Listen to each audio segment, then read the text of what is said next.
গত 3 দিন ধরে স্কলাররা যে সমস্ত বিষয় কোরআন সুন্নাহর আলোকে আলোচনা করেছে, আমরা যেন সেগুলোর উপর আমল করতে পারি। আল্লাহ তৌফিক দান করুক, আমরা পড়ি আমিন। আসুন, এখানে আসার বসার এই প্রোগ্রামে অংশগ্রহণ করার উদ্দেশ্যকে, নিয়াতকে আমরা খালিস করে নেই। আজকে আমরা যা শুনবো শিখবো আমলের নিয়তে শুনবো, ঠিক কিনা বলেন? শেষ পর্যন্ত নীরবতা বজায় রাখবো। আমি উঠবো, আপনারা উঠবেন। এর আগে ওঠা যাবে না। স্কেডিউলে একটু চেঞ্জ এসেছে, এশার সালাত হয়নি। আমার আলোচনার পরপরই আজান হবে। এশার সালাতে আমরা জামাতে অংশগ্রহণ করে একসাথে বিদায় নেব ইনশাল্লাহ। বলেন, বিশৃঙ্খলা করলে আমার বুঝাতে, পয়েন্টগুলো শেয়ার করতে দেরি হবে। আর এই যে এরকম নীরব নিস্তব্ধ থাকলে সুবিধা হবে। আল্লাহর ওয়াস্তে বি স্মার্ট। জায়গা না হলে চলে যাবেন, আওয়াজ করবেন না। ভলান্টিয়াররাও আওয়াজ নয়, ইশারা ইঙ্গিতে। প্রিয় ভাইয়েরা, যে টপিকটি নিয়ে আমি আপনাদের সামনে আজকে কথা বলতে চাই, টপিকটি অনেক গুরুত্বপূর্ণ। টপিকটি হচ্ছে হিউম্যান রিসোর্স ডেভেলপমেন্ট, মানব সম্পদ উন্নয়ন। কারণ আল্লাহ তাআলা আমাদের যা দেখ আর না দেখ এটা দিছে। মানুষ আর মানুষ, 18 কোটি মানুষ, ঠিক কিনা? এই 18 কোটির জনসংখ্যার দেশে বসবাস করে আমরা খুশি না বেজার?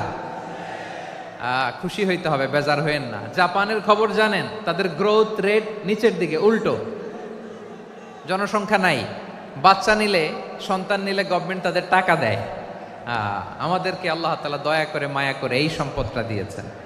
এই মানব সম্পদকে যেন আমরা কাজে লাগাই ইনশাআল্লাহ। পড়েন সবাই।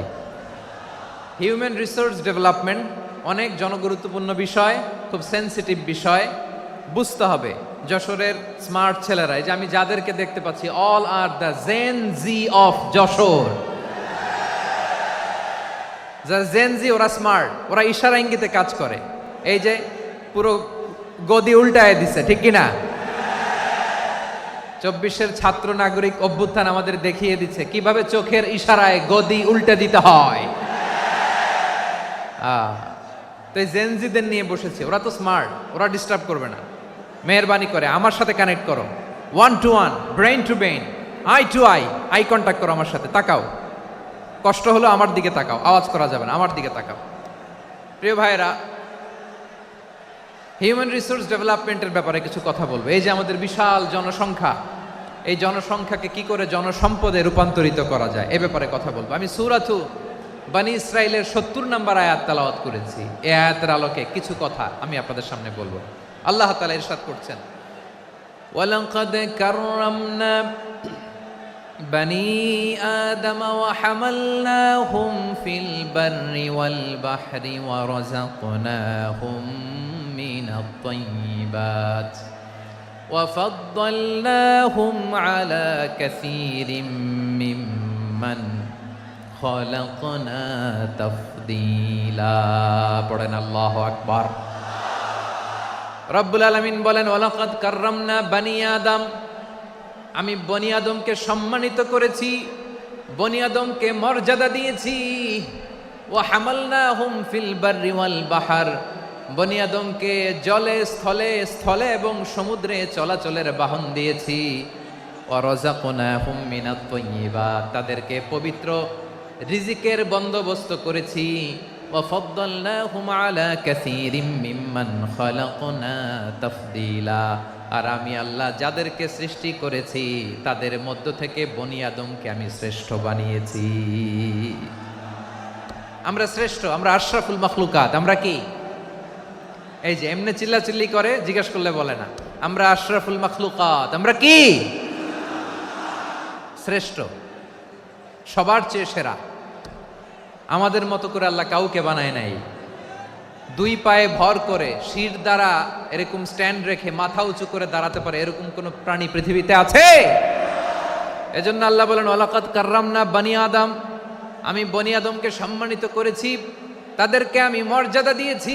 তাদেরকে আমি যত মর্যাদা দিয়েছি আমার কোন সৃষ্টিকে এত মর্যাদা দেই নাই। পড়েন সুবহানাল্লাহ। I have dignified the status of the sons of Adam. আদমের সব সন্তানের মর্যাদা আমি বাড়িয়েছি। আল্লাহ এখানে বলেননি ওয়ালাকাদ কাররামনাল মুমিনিন, আমি মুমিনের মর্যাদা বাড়িয়েছি, বলেছেন?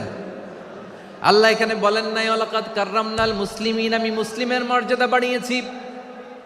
আল্লাহ বলেছেন ওয়ালাকাদ কাররামনা বনী আদম, আমি বনি আদমের সম্মান বাড়িয়েছি, হোক সে মুমিন কিংবা কাফের, মুসলিম কিংবা মুশরিক, আস্তিক কিংবা নাস্তিক, আরব কিংবা অনারব, যেই হোক না কেন আদম সন্তান সবগুলার মর্যাদা বাড়ায় দিয়েছে কে? সবার মর্যাদা আল্লাহ বাড়িয়েছে। মানুষ হিসেবে মর্যাদা। বিশ্বনবী সাল্লাল্লাহু আলাইহি ওয়াসাল্লাম ইহুদির লাশ দেখে দাঁড়িয়ে গেলেন। কার লাশ? আমার যশোরের ভাইয়েরা আওয়াজ করে বলুন, কার লাশ? ইহুদির লাশ দেখে দাঁড়ায় গেলেন। সাহাবারা বললেন, ইয়া রাসূলুল্লাহ, আপনি দাঁড়ালেন যে, এটা তো ইহুদির লাশ। বিশ্বনবী বললেন, আওয়ালাইসাত নাফসান, এটা কি মানুষ নয়? এটা হোক ইহুদি হোক খ্রিস্টান, এটা তো মানুষ। আমি মানুষ দেখে দাঁড়িয়েছি। আই স্যালিউট দ্য হিউম্যানিটি, আমি মানবতাকে সম্মান করেছি। পড়েন সুবহানাল্লাহ।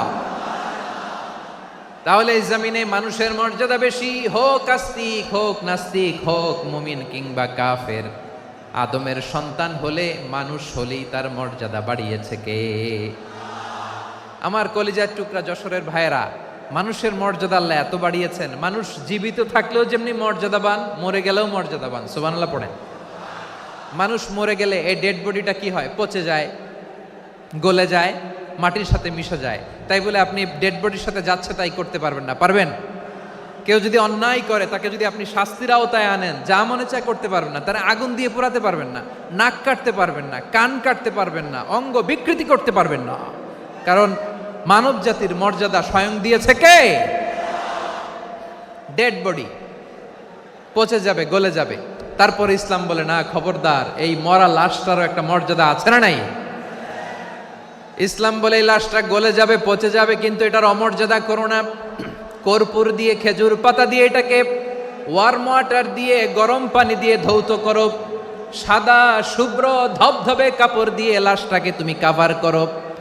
তারপরে খাটিয়ার মধ্যে লাশটাকে রেখে বিশাল একটা প্রোগ্রাম করো, একটা ফিউনারাল প্রোগ্রাম করো। ওই প্রোগ্রামের ডানে বায়ে পেছনে লাশটারে রাখলে হবে না, প্রোগ্রামের একেবারে সামনটাতে তুমি লাশটাকে রাখো। সুবহানাল্লাহ। একটা ফিউনারাল প্রোগ্রাম করতে হবে, তাকে শেষ বিদায় জানাতে হবে, যেটাকে আমরা জানাজা বলি। কি বলি? জানাজা মানে মাইয়েতের জন্য দোয়া, তার জন্য দোয়া করা হয়। তাকে একটা সিস্টেমেটিক অর্ডারে কবরে রাখা হয়, সুন্দরভাবে সেটাকে কবরস্থ করা হয়, মাটি দেয়া হয়, পানি দেয়া হয়। তার মানে মরে গেলেও মানুষের সম্মান বাড়ায় দিয়েছে কে? এজন্য আল্লাহ বললেন, ওয়ালাকাদ কাররামনা বানি আদম, বনি আদমের সম্মান মর্যাদা আমি আল্লাহ বাড়িয়ে দিয়েছি। মানুষের সম্মানে তুমি কখনো আঘাত করো না, ঠিক কি না?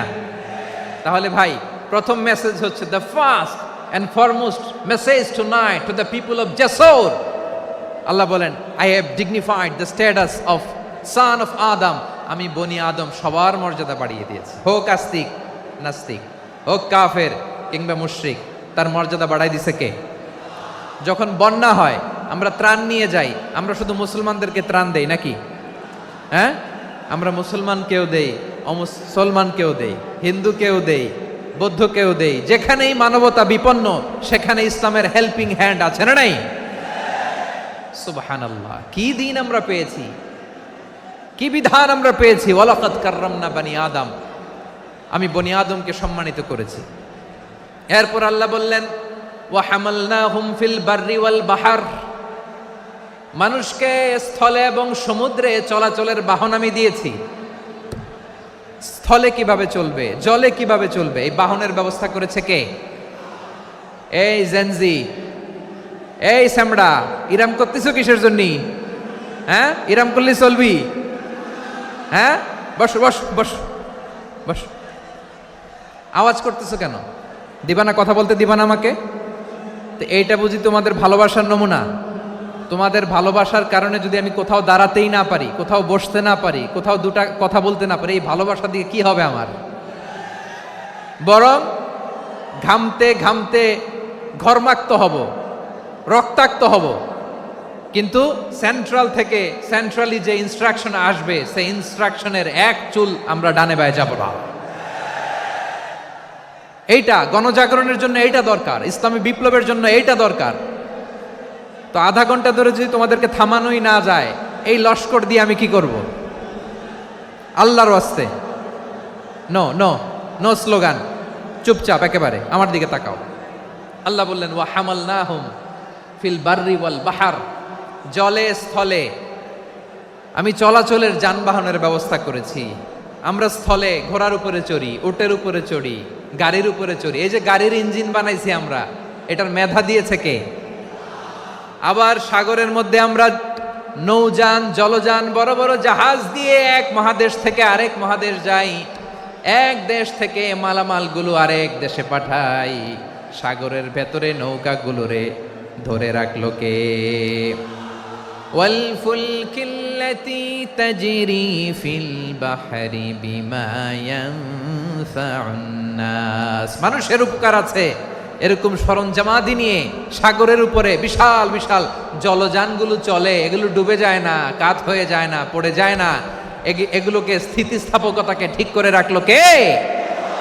আপনারা জাহাজ দেখেছেন? জাহাজ, হ্যাঁ, বাড়ি চট্টগ্রাম হইলে দেখতে পারতেন। দেখছেন? বিশাল বিশাল জাহাজ, বিশাল জাহাজ মালামাল নিয়ে এক মহাদেশ থেকে আরেক মহাদেশে যায়। গত মাসে আমার জাপান সফর ছিল। এই যে বাংলাদেশে যে গাড়িগুলো চালান, বেশিরভাগ গাড়ি আসে কিন্তু জাপান থেকে। হাজার হাজার গাড়ি একটা জাহাজ বহন করতে পারে, হাজার হাজার গাড়ি। এটারে সাগরের মধ্যে ভাসাইলো কে? সবাই বলুন, ভাসালো কে? হাজার হাজার গাড়ি নিয়ে জাপানিজ গাড়িগুলো আমাদের চট্টগ্রামের এয়ারপোর্টের বন্দরে ভিড়ে। যুক্তরাষ্ট্রে আমি দেখেছি বিশাল বিশাল জাহাজ। আপনারা টাইটানিক জাহাজের নাম শুনেছেন? টাইটানিকেরও 8 গুণ 10 গুণ বড়। সুবহানাল্লাহ কইবেন না? টাইটানিক জাহাজের 8 গুণ 10 গুণ বড় একটা জাহাজ আছে, আইকন অফ দ্য সি। আমি দেখে এসেছি। রয়্যাল ক্যারিবিয়ান দেখে এসেছি।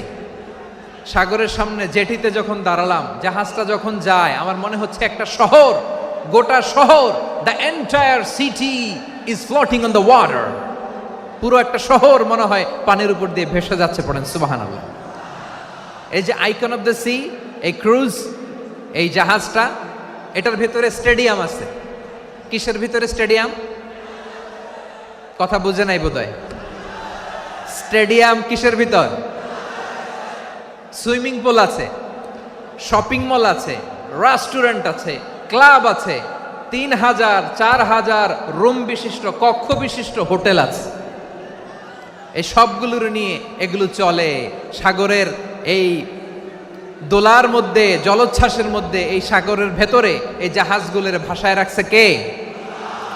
সূরাতুর আর রহমানে আল্লাহ তাআলা বললেন, ওয়ালাহুল জাওয়ারিল মুনশাআতু ফিল বাহরি কাল আ'লাম ফাবিআইয়ি আলা, সবাই পড়েন, ফাবিআইয়ি আলাই রাব্বিকুমা তুকাযযিবান।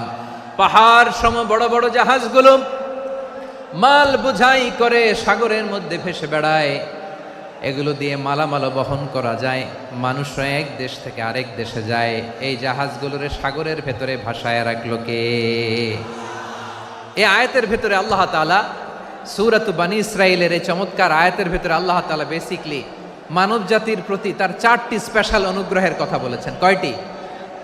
2টা বলে ফেলছি। 1 নাম্বার, ওয়ালাকাদ কাররামনা বানি আদম, আমি বনি আদমের সম্মান বাড়াইছি। নাকি মুসলমানদের? নাকি মুসল্লিদের? কার সম্মান বাড়িয়েছি? বনি আদমের। তাহলে human dignity, the first part of the verse talks about the human dignity. 2 number অংশ আল্লাহ তাআলা বললেন, ওয়া হামালনাহুম ফিল বাররি ওয়াল বাহর, স্থলে এবং সমুদ্রে আমি তাদের জন্য চলাচলের বাহন দিয়েছি। সুবহানাল্লাহ। তার মানে smooth movement on land and sea, জলে এবং স্থলে যাতে আমরা স্মুথলি মুভ করতে পারি আল্লাহ তাআলা দিয়েছেন। 3 নাম্বার আল্লাহ তাআলা বললেন, ওয়া রাযাকনাহুম মিনাত তাইয়্যিবাত, মানুষের জন্য আমি পবিত্র রিজিকের ব্যবস্থা করেছি। জলে এবং স্থলে যত প্রাণী আছে সবগুলা প্রাণীকে রিজিক দেয় কে? আমাদেরকে রিজিক দেয় কে? সাগরের মাছগুলোকে, বড় বড় তিমি মাছগুলোরে রিজিক দেয় কে?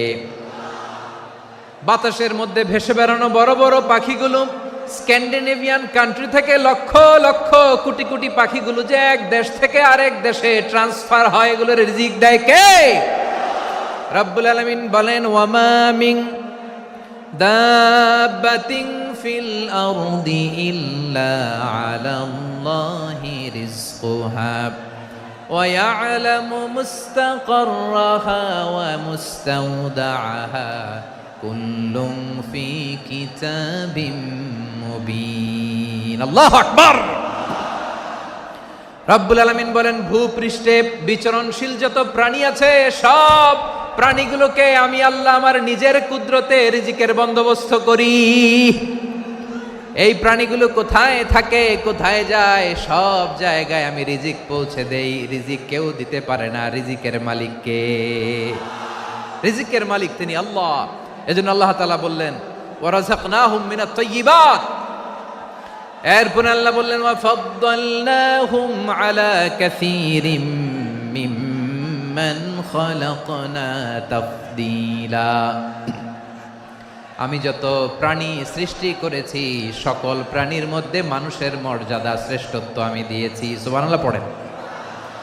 তাহলে এক নম্বরে আল্লাহ বললেন আমি বনি আদমের মর্যাদা বাড়ালাম। এরপরে বললেন স্থলে এবং সমুদ্রে চলাচলের জন্য যানবাহন দিলাম।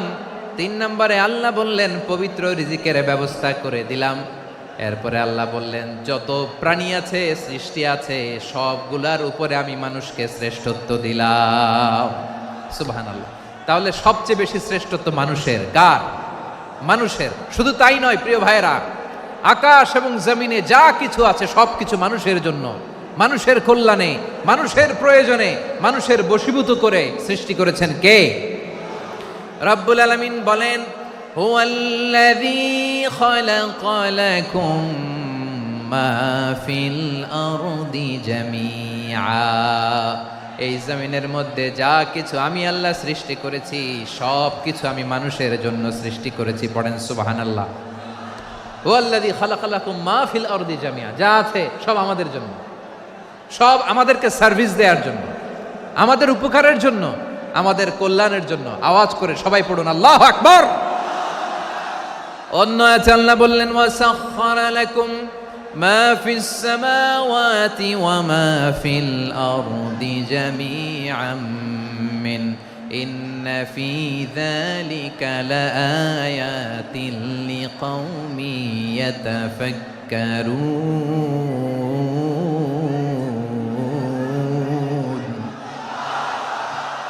প্রথমে আয়াতে আল্লাহ বললেন জমিনে যা আছে সব তোমাদের কল্যাণে আমি সৃষ্টি করলাম। এরপরে আল্লাহ বললেন আকাশেও যা আছে সব তোমাদের জন্য সৃষ্টি করলাম, তোমাদের অনুগত বানায় দিলাম। পড়েন সুবহানাল্লাহ। মানুষের কি ব্রেইন দেখেন, মানুষ জমিন ছেড়ে আকাশে চলে যায়। পাখি দেখে মানুষের শখ হলো পাখি যেহেতু উঠতে পারে আমরাও পারবো। অরবিল রাইট, উইলবার রাইট, 2 ভাই মিলে আঁকাঝোঁকা করতে করতে করতে করতে প্লেন বানায় ফেললো। কোন সুবহানাল্লাহ। এখন পাখিও ওরে, আমরাও ওরি। এরপরেই মানুষের কৌতূহল থামে না এখানে। মানুষ চলে গিয়েছে চাঁদে। কোথায় গেছে? এখন কিন্তু চাঁদে জমি বিক্রি হয় জানেন। পৃথিবী নিয়ে মারামারি শেষ। রাশিয়া আমেরিকা এখন ধরছে চাঁদ আর মঙ্গল গ্রহ। এখন চাঁদে জমি বিক্রি হয়, মঙ্গলে জমি বিক্রি হয়। এই চাঁদ, মঙ্গল, বৃহস্পতি, শনি সব আল্লাহ তাআলা আমাদের জন্য বানিয়েছেন। সুবহানাল্লাহ পড়েন। মানুষ সাগরের উপরে চড়ে, শূন্যে ভেসে বেড়ায়, পাহাড় কেটে সুড়ঙ্গ বানায়, টানেল বানায়। মানুষ ব্রডব্যান্ডের লাইন নিয়ে যায় সাগরের ভেতর দিয়ে, এক দেশ থেকে আরেক দেশে, এক মহাদেশ থেকে আরেক মহাদেশে। সুবহানাল্লাহ পড়েন। তার মানে গোটা বিশ্বের সব কিছুর উপরে control, superiority over all creatures, সব কিছুর উপর কন্ট্রোল, মনিটরিং, নিয়ন্ত্রণ, এটা প্রতিষ্ঠা করে দিয়েছে কে? এজন্যই মানুষের শ্রেষ্ঠত্ব। ওয়ালাকাদ কাররামনা বানি আদম। আমি বনি আদমের সম্মান বাড়িয়েছি, মর্যাদা আমি বাড়িয়ে দিয়েছি এই কারণে, কারণ মানুষ সব কিছুর উপর নিয়ন্ত্রণ নিতে পারে। মানুষকে নিয়ে এই কোরআনের সব আলোচনা, মানুষকে নিয়ে এই কোরআনের সব। তাই কোরআনের কেন্দ্রীয় আলোচ্য বিষয় হচ্ছে মানুষ। কোরআনের কেন্দ্রীয় আলোচ্য বিষয় কি? যশোরের ভাইয়েরা বুঝে থাকলে সবাই বলবেন কোরআনের কেন্দ্রীয় আলোচ্য বিষয় কি? এই যে আমি মূল আলোচনায় যাচ্ছি এখন। কেন মানুষ কোরআনের কেন্দ্রীয় আলোচ্য বিষয়? যশোর আওয়াজ করে বলো, কোরআনের কেন্দ্রীয় আলোচ্য বিষয় কি? মানুষ। এই মানুষ কোরআনের কেন্দ্রীয় আলোচ্য বিষয়। মানুষকে আল্লাহ স্বাধীনতা দিয়েছেন। ফামান শাআ ফালইউমিন ওয়া মান শাআ ফালইয়াকফুর। চাইলে মুমিন হতে পারো, চাইলে কাফের হতে পারো, তোমার ইচ্ছা। তবে জেনে রাখো, মুমিন হলে পাবা জান্নাত, কাফির হলে পাবা জাহান্নাম। নাও দ্য ডিসিশন ইজ ইয়ার্স, সিদ্ধান্ত তোমার, জান্নাতে যাবা না জাহান্নামে যাবা। যশোরের ভাইয়ের আওয়াজ করে বলুন, কই যেতে চান, জান্নাতে না জাহান্নামে? ডান দিকে না বাম দিকে? ডানপন্থী না বামপন্থী? চিল্লা চিল্লি না চুপচাপ? চুপচাপ কয়ে আবার চিল্লাচিল্লি শুরু করেছে। মাশাআল্লাহ, গুরুত্বপূর্ণ কথা বাকি আছে, আমাকে সহযোগিতা করতে হবে। মাশাআল্লাহ, এই তো ঠান্ডা হয়েছে। হ্যাঁ, ঠিক আছে ঠিক আছে ঠিক আছে। মানুষকে আল্লাহ এত স্বাধীনতা দিয়েছেন, মানুষ চাইলে অনেক ভালো হইতে পারে। ভালোর রাস্তাও খোলা, খারাপ হওয়ার রাস্তাও খোলা। ভালো হইলে মানুষ অনেক ভালো, খারাপ হইলে অনেক খারাপ। ভালো হইলে সবচেয়ে ভালো, খারাপ হইলে সবচেয়ে খারাপ। এজন্য সিদ্ধান্ত আপনাকে নিতে হবে। আল্লাহ তাআলা বলছেন, লাকাদ খালাকনাল ইনসানা ফি আহসানি তাকওয়িম সুম্মা রাদাদনাহু আসফালা সাফিলিন। আমি মানুষকে অনেক সুন্দর অবয়বে, সুন্দর আকৃতিতে সৃষ্টি করেছি। তার শুধু চেহারার ডিজাইনটাই সুন্দর নয়, তার ব্রেনটা বড্ড সুন্দর, তার মানসিকতা বড্ড সুন্দর, তার সৃজনশীলতা বড্ড সুন্দর। পড়েন সুবহানাল্লাহ। আমাদের চেহারা, অবয়ব, ডিজাইন যে সুন্দর তা না, আমাদের ব্রেনটা অনেক সফিস্টিকেটেড ব্রেন, অনেক সফিস্টিকেটেড। এই 1.5 কেজি ব্রেন ইউজ করে মানুষ গোটা বিশ্বে সভ্যতা বিনির্মাণ করেছে, ঠিক কিনা? এই ব্রেন আল্লাহ তাআলা আমাকে দিয়েছে। এটারে কাজে লাগালে, আপনার 6 সেন্স কাজে লাগালে আপনি অনন্য মানুষ হয়ে উঠবেন, মহামানবে রূপান্তরিত হবেন। মানুষ হতে পারে, চাইলেই মহামানব হতে পারে। আবার যদি মানুষ চায়, খারাপও হতে পারে। আল্লাহ বললেন শুধু ভালোই না, ভালো হতে চাইলে অনেক ভালো তুমি হতে পারো, আবার খারাপ হতে চাইলে অনেক খারাপ তুমি হতে পারো। সুম্মা রাদাদনাহু আসফালা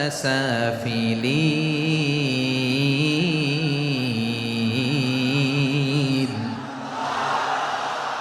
খারাপ হলে একেবারে খারাপ হতে পারো, নিকৃষ্ট হলে একেবারে নিকৃষ্ট হতে পারো, ভালো হলেও ভালো হতে পারো। কোন সুবহানাল্লাহ। এবার আওয়াজ করে বলুন, ভালো হতে চাই না খারাপ? শ্রেষ্ঠ না নিকৃষ্ট? মানুষ ভালো হলে মানুষ ফেরেশতার চেয়েও ভালো, মানুষ খারাপ হলে সে পশুর চেয়েও খারাপ। কথা ঠিক কিনা বলেন? ভালো হলে ফেরেশতার চেয়েও ভালো, খারাপ হলে পশুর চেয়েও নিকৃষ্ট। তার মানে শ্রেষ্ঠত্বে, মানুষ শ্রেষ্ঠত্বে ফেরেশতাকে হার মানায়, আর অধপতনে শ্রেষ্ঠত্বে ফেরেশতাকে ছাড়িয়ে যায়, আর অধপতনে পশুকেও হার মানায়। আই রিপিট, আমি আবারও বলছি, মানুষ শ্রেষ্ঠত্বে ফেরেশতাকে ছাড়িয়ে যায়, আর অধপতনে সে পশুকেও হার মানায়। আওয়াজ করে বলতে হবে, ঠিক কিনা? এটার প্রমাণ কি? মানুষ শ্রেষ্ঠ হইলে যে ফেরেশতার চেয়েও সেরা, তার প্রমাণ কি? আল্লাহ তাআলা বলছেন, ওয়া ইয কুলনা লিল মালাইকাতি ইসজুদু লি আদম ফাসাজাদু ইল্লা ইবলিস আবা ওয়াস্তাকবারা ওয়া কানা মিনাল কাফিরিন। আল্লাহ বলেন, স্মরণ করো সে সময়ের কথা যখন আমি ফেরেশতাদেরকে বললাম, ও ফেরেশতারা আদমকে সেজদা দাও। সব ফেরেশতারা সম্মান সূচক সেজদা আদমকে দিল, তারা আদমের জন্য সেজদায় লুটিয়ে পড়লো, একজন ছাড়া, তার নাম ইবলিস। আওয়াজ করে বলেন, তার নাম কি? সে অহংকার প্রদর্শন করলো, সে কাফের হয়ে গেল, বাকি সব ফেরেশতারা সেজদা দিল। সুবহানাল্লাহ। আবার আদম আলাইহিস সালামকে আল্লাহ জিজ্ঞেস করলেন, সব বলে দিল উত্তর, কিন্তু ফেরেশতাদেরকে একই প্রশ্ন জিজ্ঞেস করলেন, তারা উত্তর করতে পারে নাই। তার মানে এর মধ্য দিয়ে প্রমাণিত হয়, মানুষ ভালো হলে ফেরেশতার চেয়েও ভালো, ফেরেশতার চেয়েও মানুষের মর্যাদা বাড়িয়ে দিয়েছে কে? সব নূরের ফেরেশতা যখন মাটির আদমকে সেজদা দেয়, এটা প্রমাণ করে ফেরেশতার চেয়েও মানুষের মর্যাদা বাড়িয়ে দিয়েছে কে? তুমি মাটির আদমকে প্রথম সৃষ্টি করিয়া ঘোষণা করিয়া দিলে শ্রেষ্ঠ বলিয়া, তাই তো নূরের ফেরেশতা করে আদমকে সেজদা। ঠিক কিনা বলেন? তাই তো নূরের ফেরেশতা করে আদমকে সেজদা। সবার চেয়ে সম্মান দিলে মাটির আদমকে, আল্লাহু আল্লাহু তুমি জাল্লে জালালুহু, শেষ করা তো যায় না গে তোমার গুণগান। পড়েন না, পড়েন। আল্লাহু আল্লাহু তুমি জাল্লে জালালুহু, শেষ করা তো যায় না গে তোমার গুণগান। আল্লাহু আল্লাহু, আল্লাহু আকবার। আদমের মর্যাদা বেশি, মানুষের মর্যাদা বেশি, মানুষ শ্রেষ্ঠ তার প্রমাণ নূরের ফেরেশতা মাটির আদমকে সেজদা করে আওয়াজ করে বলেন ঠিক কি না? তাহলে মানুষ ভালো হলে ফেরেশতার চেয়ে ভালো, আবার মানুষ যদি খারাপ হয় সে পশুর চেয়েও খারাপ। অধপতনে পশুত্বকে হার মানায়। তার প্রমাণ কি? তার প্রমাণ হচ্ছে যশোরের ভাইরা দেখবেন পত্রিকায় নিউজ পেপারে মাঝে মাঝে এরকম দেখা যায়, এক মানুষ আরেক মানুষকে হত্যা করে 20 টুকরা করে বস্তার ভিতরে ভরেছে। আপনারা এই নিউজ পড়েন নাই না? দেখেন নাই? দেখছেন? মানুষ মানুষকে হত্যা করে কয় টুকরা? জোরে বলেন। এখানেই ক্ষান্ত হয় না, আবার কোথায় ভরছে? বস্তার ভেতরে। আচ্ছা, বুঝে থাকলে আওয়াজ করে বলেন, কোনদিন শুনছেন একটা হাতি আর একটা হাতিকে হত্যা করে 20 টুকরা করছে, এরপরে বস্তার ভিতরে ভরছে? হইছে?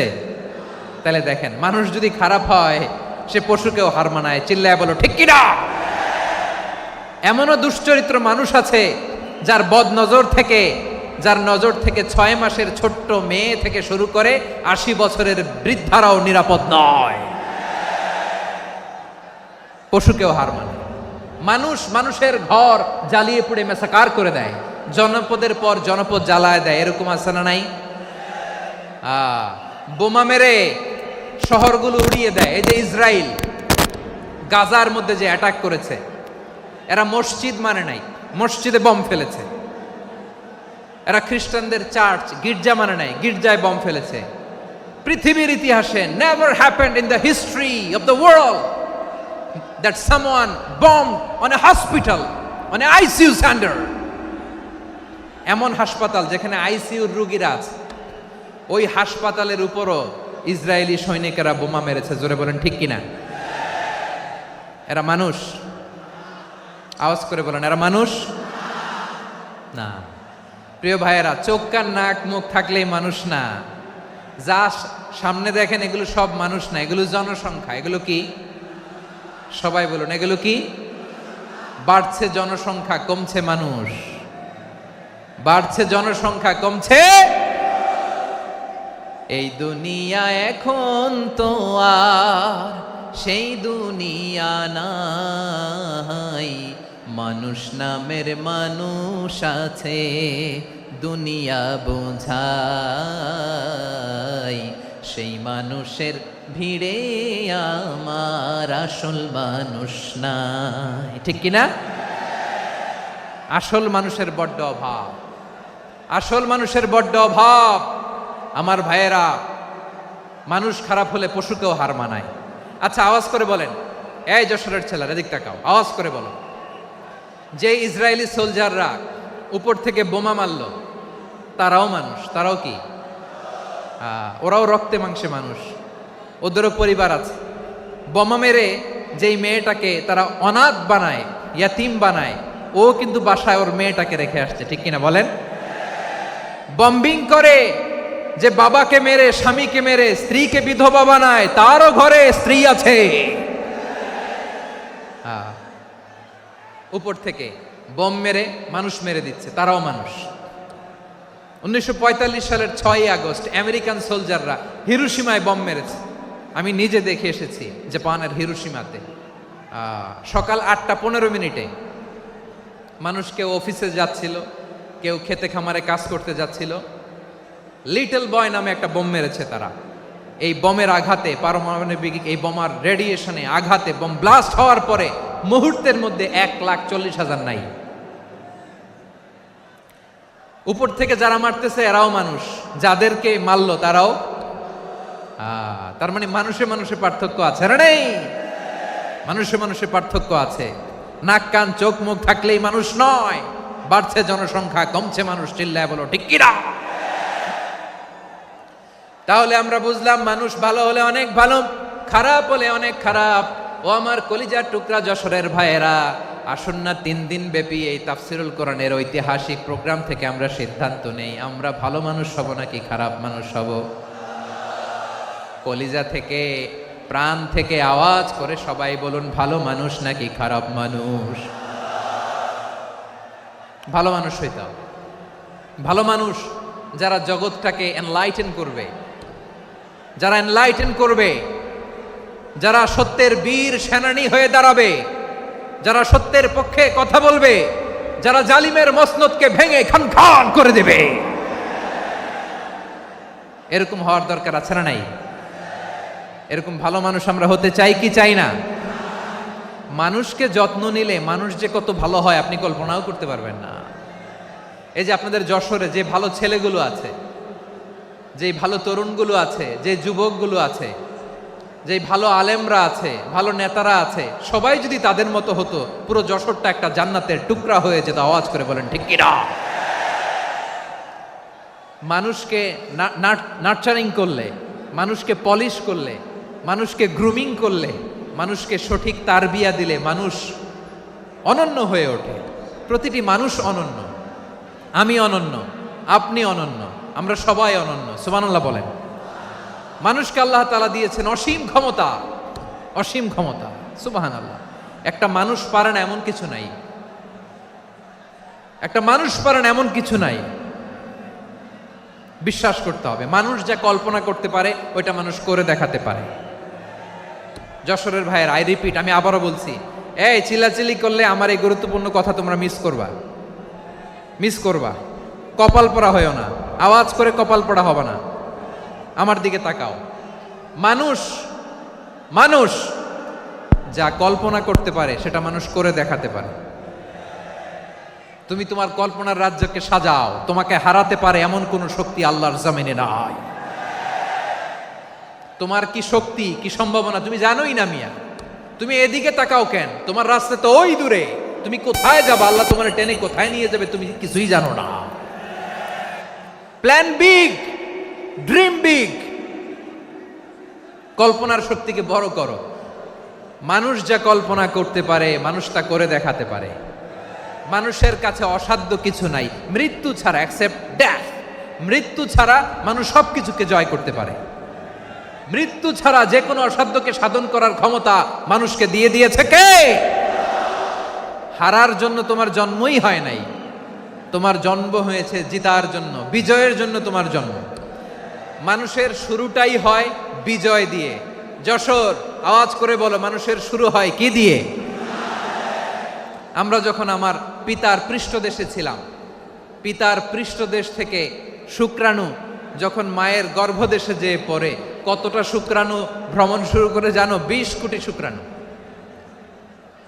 একবার সিমেন আউট হলে সেখানে 20 কোটি শুক্রাণু থাকে, ভ্রমণ শুরু করে। ওই 20 কোটি শুক্রাণুর মধ্য থেকে তুমি আমি আজকে এক বিকশিত শুক্রাণু মানব রূপে পৃথিবীতে এসেছি। সুবহানাল্লাহ। ওই 20 কোটি শুক্রাণুর প্রতিযোগিতায় সবাইরে পেছনে ফেলে সেদিন আমি সফল হয়েছিলাম, সেদিন আমি বিজয়ী হয়েছিলাম। সেদিন আমি এত ছোট ছিলাম, মাইক্রোস্কোপ দিয়েও আমার অস্তিত্ব টের পাওয়া যায় না। আমি এত তুচ্ছ ছিলাম, নগণ্য ছিলাম। আমার কান ছিল না, আমার চোখ ছিল না, আমার হাত ছিল না, আমার জন্য রিকমেন্ডেশন করার মতো মামু ছিল না, খালা ছিল না, কেউ ছিল না। তারপরেও ওই প্রতিযোগিতায়, ওই কম্পিটিশনে যখন আমারে কেউ হারাতে পারে নাই, আল্লাহর জমিনেও আমারে কেউ হারাতে পারে না। হারার জন্য তোমার জন্মই হয় নাই, তুমি আসছোই জিতার জন্য। সুবহানাল্লাহ। বিশ্বনবী বলেন, আন্নাসু মাআদিন কামাআদিনি যাহাবি ওয়াল ফিদ্দা খিয়ারুহুম ফিল জাহিলিয়াতি খিয়ারুহুম ফিল ইসলাম। Peoples are like mines of gold and silver. সোনার খনি, রূপার খনি, এর চেয়েও বড় খনি হচ্ছে এই মানব সম্পদের খনি। আওয়াজ করে বলেন আল্লাহু আকবার। আল্লাহ তাআলা এই সম্পদ আমাদেরকে দিয়েছে। বিশ্বনবী বলেন, মানুষ হচ্ছে খনির মতো। খিয়ারুহুম ফিল জাহিলিয়াতি খিয়ারুহুম ফিল ইসলাম। জাহিলি যুগে যারা সেরা, ইসলামেও তারা সেরা। ইদা ফাকুহু, যদি তারা বুঝবান হয় তাহলে তাদেরকে সেরা বানায় দিবে কে? তাহলে মানুষের চেয়ে সেরা কেউ হতে পারে? মানুষের চেয়ে অনন্য কেউ হতে পারে? মানুষকে কেউ হারাতে পারে? আওয়াজ করে বলো, তোমাকে কেউ হারাতে পারবে? এই সাহস জাগছে আজকের আলোচনা থেকে। আমি তুমি অনন্য, আমাকে তোমাকে হারায় দেওয়া এত সহজ না, ঠিক কিনা? একটা কথা জীবনের সাথে সেট করে নিতে হবে, আমি জিতি নয় শিখি, আমি কখনো হারি না। জীবনের সাথে সেট করে নাও, জেনজি অফ জেসর, আমি কখনো হারি না, আমি হয় জিতি নয় শিখি। চিল্লায় বলো ঠিক কিনা? আমি কখনো হারি না, আমার হারানো এত সোজা না। কি সাহস জাগছে? বুকে সাহস জাগছে? তাকবীর পড়ো, লিল্লাহে তাকবীর। তাহলে বিশ্বনবী বললেন নাসু মাআদিন, মানুষ হচ্ছে খনি। এই ধাক্কা ধাক্কি আমি জানি এগুলো ভালোবাসার ধাক্কা ধাক্কি, এজন্য আমি সহ্য করে নেই। এগুলো যে ভালোবাসার ধাক্কা ধাক্কি এটা আমরা বুঝি। পৃথিবীর কোনো আইন, সিকিউরিটি, প্রটোকল দিয়ে এটারে মানানো যাবে না, কারণ এটা তো ভালোবাসা, লাভ। লাভ কোনো আইন কানুন দিয়ে বাধা যায় না, মানানো যায় না, ঠিক কিনা বলো?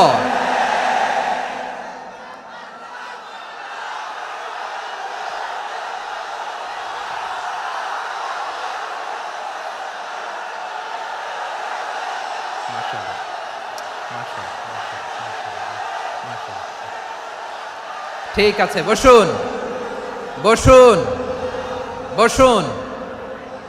আল নাসু মাআদিন, মানুষ হচ্ছে খনি, এই খনির যত্ন নিতে হবে।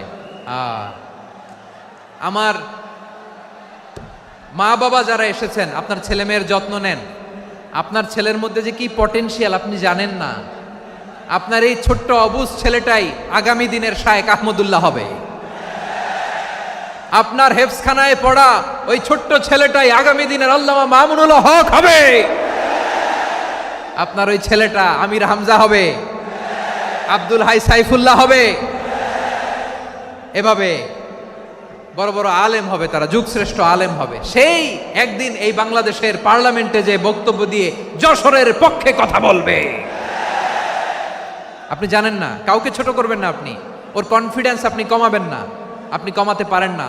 প্যান্ডেলে আমার যে মা বোনেরা আছেন, ছেলে মেয়েদেরকে কখনো ছোট করে কথা বলবেন না। ও যে কোথায় যাবে আপনি জানেন না, আপনি মা হয়ে তাকে সাহস দিবেন, তার কল্পনার জগৎটাকে সাজাতে তাকে উৎসাহিত করবেন, ঠিক কিনা বলেন? আর আমার প্যান্ডেলের আমার প্রিয় শ্রদ্ধাশীলা মায়েরা বোনেরা, আপনারা তো আরো দামি সম্পদ। বিশ্বনবী বলেন আর দুনিয়া কুল্লু হামাচা।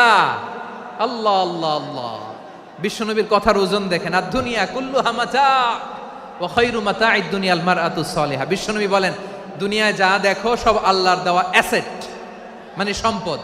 আর এত অ্যাসেটের ভিড়ে সবচাইতে শ্রেষ্ঠ সম্পদ হচ্ছে নেককার নারী।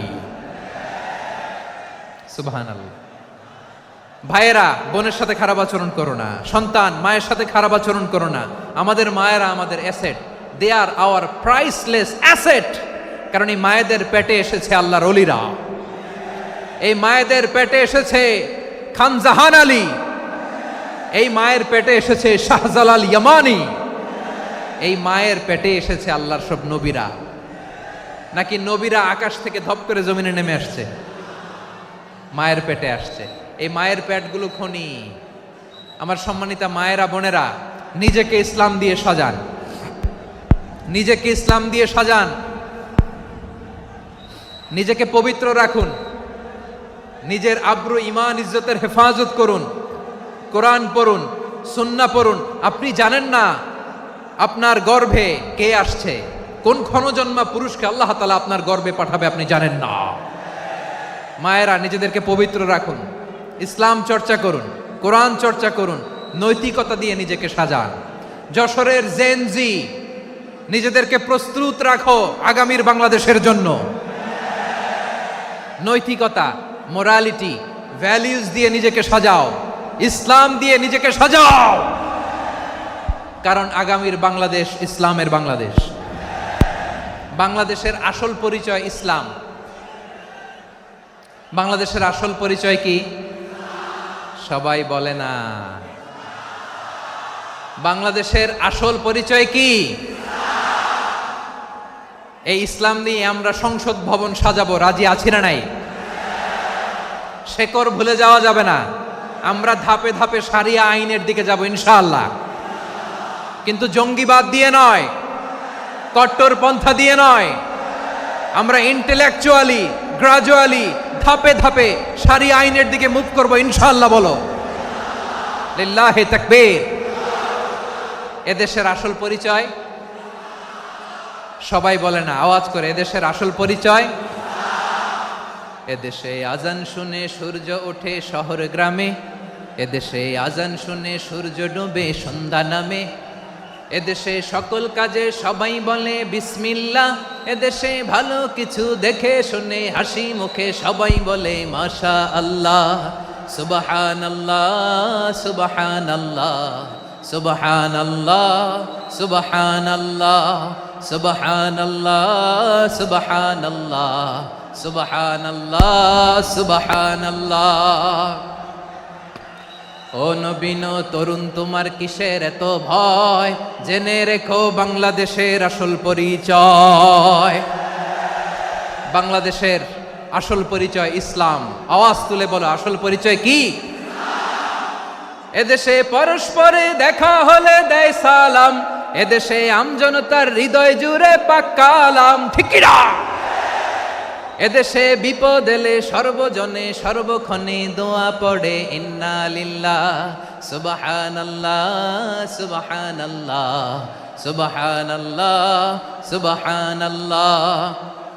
এদেশে আজান শুনে সূর্য ওঠে শহর গ্রামে, এদেশে আজান শুনে সূর্য ডুবে সন্ধ্যা নামে, এদেশে সকল কাজে সবাই বলে বিসমিল্লাহ, এদেশে ভালো কিছু দেখে শুনে হাসি মুখে সবাই বলে মাশা আল্লাহ। সুবহানাল্লাহ, আওয়াজ করে সুবহানাল্লাহ সুবহানাল্লাহ সুবহানাল্লাহ সুবহানাল্লাহ। সবাই একসাথে সুবহানাল্লাহ সুবহানাল্লাহ সুবহানাল্লাহ সুবহানাল্লাহ। এদেশের আসল পরিচয় কি? আওয়াজ করে বলতে ভয় লাগে। এদেশের আসল পরিচয় কি? ইসলাম দিয়ে আমাদের সংসদ ভবন চলুক, আমরা চাই কি চাই না? বঙ্গভবনে লা ইলাহা ইল্লাল্লাহর পতাকা উড়ুক, আমরা চাই কি চাই না? প্রতিটি জেলা অফিসে, ডিসি অফিসে লা ইলাহার পতাকা ঝুলুক, আমরা চাই কি চাই না? কারা কারা চাই হাত তুলে আল্লাহরে দেখায়।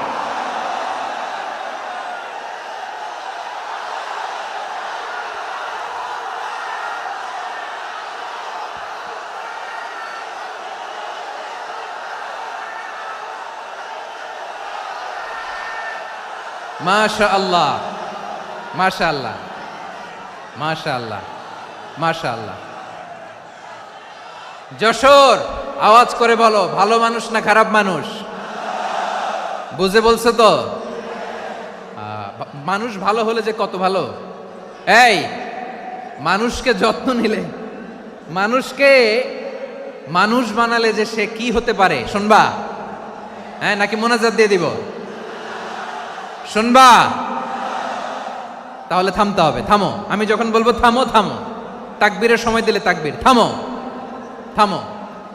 মানুষকে যত্ন নিলে, এই এদিকে এদিকে, ড্রোন নামায় ফেল। হয়েছে, ড্রোনের ফুটেজ হয়ে গেছে, এবার ড্রোন নামায় ফেল। আমার দিকে তাকাও। মানুষকে, তোমরা এদিক সেদিক তাকালে তো গুরুত্বপূর্ণ পয়েন্ট মিস হয়ে যাবে। এদিকে এদিকে, হ্যাঁ ঠিক আছে, এদিকে।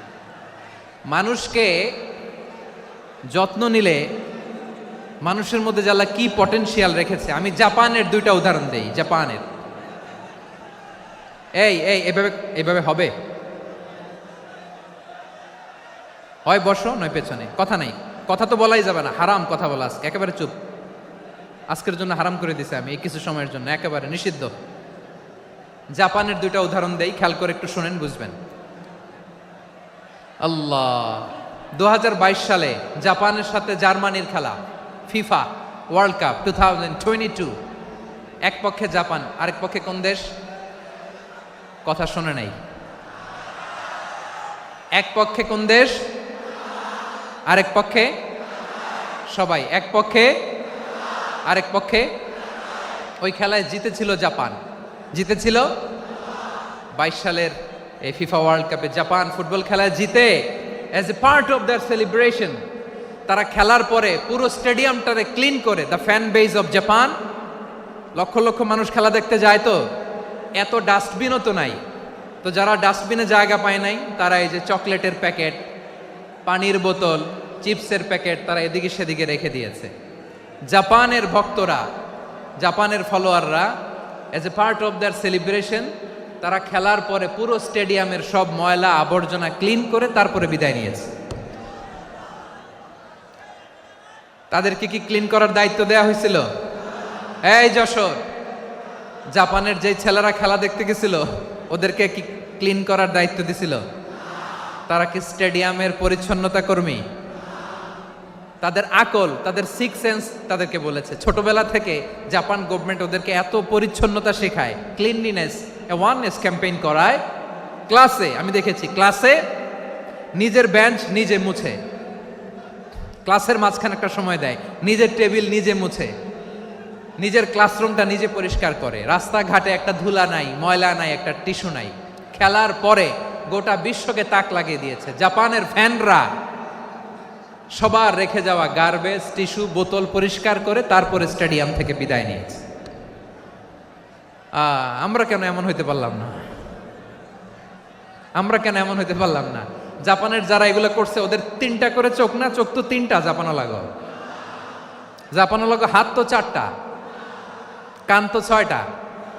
হ্যাঁ, নাকি আমার মতো 2 হাত 2 কানওয়ালা মানুষ? চোখে দেখলে ওটা মানুষ না। চিন্তা করছেন? তার মানে জাপানিজদেরকে যে গ্রুমিং করে শিখানোর মাধ্যমে পরিচ্ছন্ন বানানো গেছে, ওরা যেমনি মানুষ আমরাও মানুষ। আমাদের সন্তানদেরকে শেখালে তারাও পারবে। পারবে কিনা? 2 নম্বর উদাহরণ বলি। চট্টগ্রাম ফেনীতে যারা গিয়েছেন, মেঘনা গুমতি ব্রিজ প্রকল্প নাম শুনছেন? মেঘনা একটা ব্রিজ পার হওয়া লাগে। এই মেঘনা গুমতি, এখানে 3টা ব্রিজ কাঁচপুর সহ, এই 3টা ব্রিজের নির্মাণ কাজ, রেনোভেশনের কাজ দেয়া হয়েছিল জাপানের একটা কোম্পানিকে। কাকে? জাপানের কোম্পানি। নির্মাণ শেষে 738 কোটি টাকা বেঁচে গেছিল, এটা গভর্নমেন্টের হাতে দিয়ে তারা বিদায় নিয়েছে। কত টাকা? 738 কোটি টাকা। যত প্রাক্কলিত ব্যয় নির্ধারণ করা হয়েছে সব টাকা সরকার, তৎকালীন সরকার 2019-এর সরকার, কারা ছিল তো জানেন? এই 2019-এর সরকার তাদেরকে দিয়েছে। তারা রিনোভেশন নির্মাণ শেষে 738 কোটি টাকা অতিরিক্ত বেঁচে গেছিল, এটা আবার গভর্নমেন্টের হাতে বুঝাই দিয়ে তারা বিদায় নিচ্ছে। আমরা কেন এমন হইতে পারলাম না? জাপানের ওরাও মানুষ, আমরাও মানুষ। তার মানে মানুষে মানুষে পার্থক্য আছে না নাই? আচ্ছা, জাপানের 2টা উদাহরণ দিলাম, এবার আমার দেশের 2টা উদাহরণ দিব না?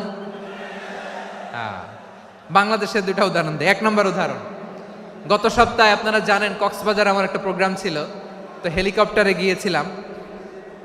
ফেনী জেলা যখন পার হচ্ছি আমি দেখলাম 3টা উইন্ডমিল। উইন্ডমিল চিনেন তো?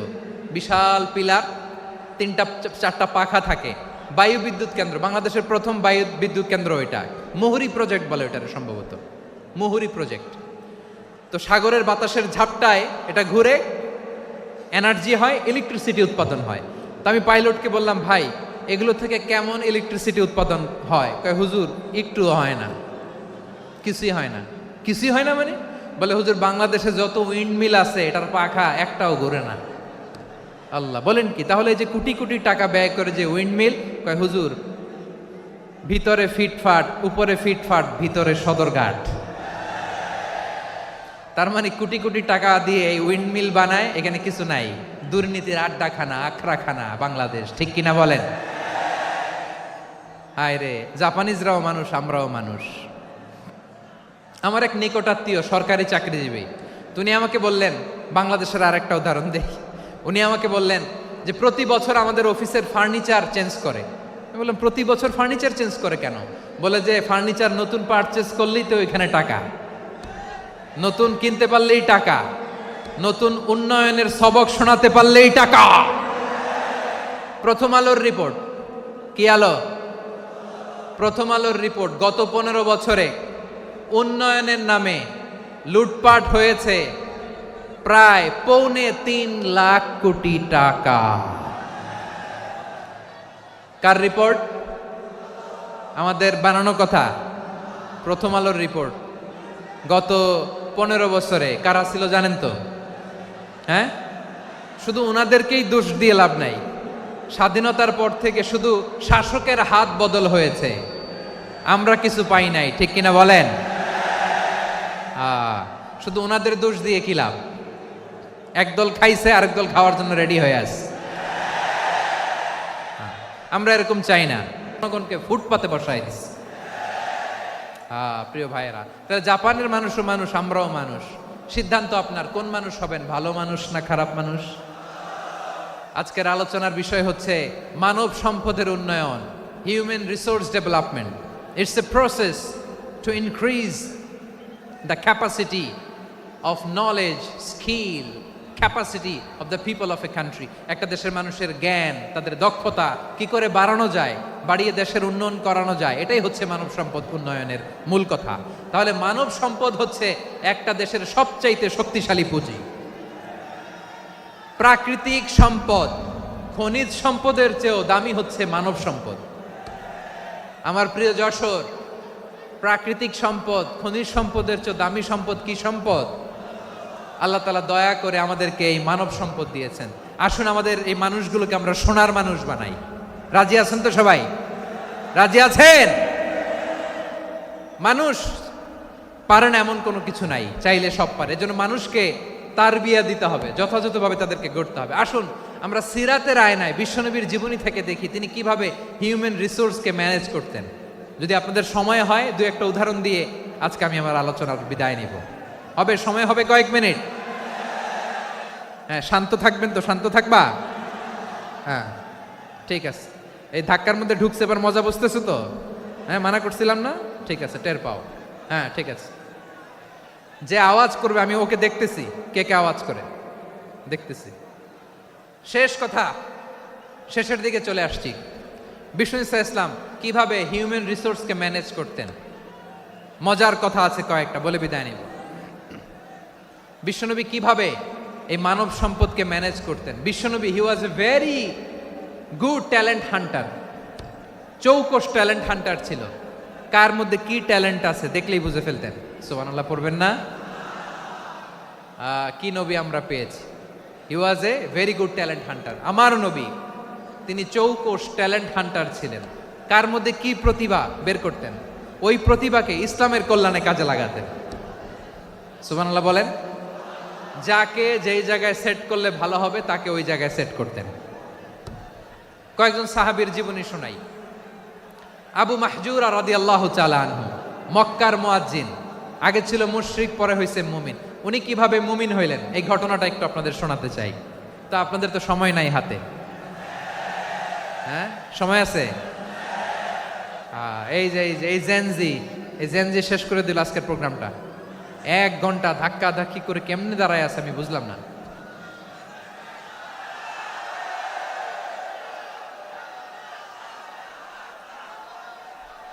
না না, তাকবির না, তাকবির না, চুপ করতে হবে। What I need you stop,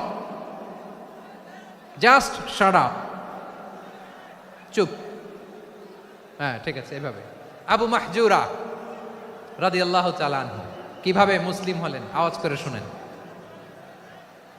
হুনাইনের যুদ্ধ, 8ম হিজরি। বিষ্ণু ইসলাম হুনাইনের যুদ্ধ শেষে ফিরতেছেন, পথিমধ্যে বেলাল রাদিয়াল্লাহু তাআলা আনহু। এই যে আবার কথা, আই রে আল্লাহ রে, এখানে ধাক্কা ধাক্কি কেন? চলে যাও, পেছনে যাও, যাও পেছনে যাও। কি আজীব তামাশা! যেখানে যায় এখানে ধাক্কা ধাক্কি, মারামারি, গায়ের উপরে, কাঁধের উপরে, শাউটিং। অনেক গুরুত্বপূর্ণ কথা পয়েন্ট করে নিয়ে আসে যে বলবো, এই শাউট করার কারণে প্রোগ্রামটাই নষ্ট করে দেয়। আসছে আমার ভালোবাসা দেখাইতে, প্রোগ্রামটাই শেষ করে দিয়ে চলে যায়। স্টপ। আবার কথা বল, স্টপ। হুনাইনের যুদ্ধে 8ম হিজরি। কত হিজরি? সবাই বলেন না একটু, কত হিজরি? 8ম হিজরিতে হুনাইনের যুদ্ধে রাসূল সাল্লাল্লাহু আলাইহি ওয়াসাল্লাম ফিরে আসতেছেন মদিনায়। পথিমধ্যে বেলাল রাদিয়াল্লাহু তাআলা আনহু আজান দিচ্ছেন। কি দিচ্ছেন? তো পাশে ছিল মুশরিকদের একটা পল্লী, কিছু মুশরিক তরুণ, কিছু অমুসলিম কিশোর, তারা আজানকে ব্যঙ্গ করতেছে। আমাদের বাংলায় মুখ ভেঙ্গানো বলে আর কি। বেলাল রাদিয়াল্লাহু তাআলা আনহু আজান দিচ্ছেন, ওই বাচ্চাগুলো মুশরিক, তো ওরা আজানকে ব্যঙ্গ করতেছে, বিকৃতি করে ওরাও আজান দিচ্ছে। উদ্দেশ্য হচ্ছে আজানকে নিয়ে ঠাট্টা করা। উদ্দেশ্য কি? ঠাট্টা করা। ব্যাপারটা মনে কষ্ট পাওয়ার মতো ব্যাপার না? কিন্তু বিশ্বনবী ওইখানে দেখেন কি খুঁজলেন। বিশ্বনবী খেয়াল করলেন অমুসলিম কিশোরদের মধ্য থেকে একটা কিশোরের গলাটা বড় দরাজ গলা, কণ্ঠটা বড় সুন্দর। খেয়াল করে দেখলেন যে কিছু কিশোর বেলালের আজানকে ব্যঙ্গ করে, বিকৃতি করে, কিন্তু একজনের কণ্ঠ দেখতে পাচ্ছেন না এত দূরে, কিন্তু কণ্ঠটা বড় সুন্দর, দরাজ গলা। বিশ্বনবী সাহাবীদেরকে বললেন, ধরো এগুলারে, ধরো। সবগুলারে ধরে বিশ্বনবীর সামনে আনা হলো। ওরা হাঁটু গেড়ে বসলো। বিশ্বনবী বললেন, তোমাদের মধ্যে কে যেন ব্যঙ্গ করে আজান দিচ্ছিল, তার গলাটা বড় উঁচু, গলার বেসটা বড় মজবুত, মেলোডিয়াস, সুমধুর কণ্ঠ, কে? আবু মাহজুরা বলে, আমার বন্ধুরা সবাই আমার দিকে আঙ্গুল দেখায়, আমি পড়ে গেছি বিপদে। রাসূল সাল্লাল্লাহু আলাইহি ওয়াসাল্লাম বাকি অমুসলিম তরুণদেরকে ছেড়ে দিলেন, বললেন তোমরা যাও। এবার আবু মাহজুরারে পাইছে। আবু মাহজুরার চুলের মধ্যে হাত দিলেন বিশ্বনবী, মাথায় হাত দিয়ে বললেন, এবার আজান দাও দেখি। আবু মাহজুরা বলে, আমি তো আজান দিতে জানি না, কারণ আমি তো বেলালেরটা শুইনা দিছি, আমার তো মুখস্থ নাই, আমি তো আজান দিতে জানি না। বিশ্বনবী বললেন, জানো না? তাহলে আসো, আমি তোমারে শিখাই দেই। সুবহানাল্লাহ পড়েন। আবু মাহজুরা হাঁটু গেড়ে বসে, বিশ্বনবীর মোবারক হাত আবু মাহজুরার চুলের মধ্যে। বিশ্বনবী আজানের মুআল্লিম আবু মাহজুরাকে বলতেছে, ঠিক আছে তোমারে শিখাই দিচ্ছি, আমি যা যা বলবো আমার সাথে সাথে বলো, পারবা? আবু মাহজুরা বলে, পারবো। বিশ্বনবী আজান দিচ্ছেন, মাথায় হাত দিয়ে, আল্লাহু আকবার, আল্লাহু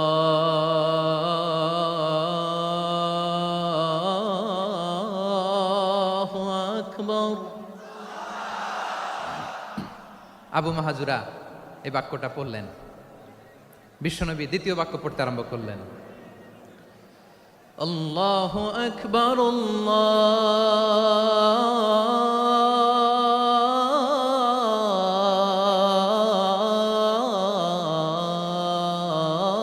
আল্লাহু আকবার।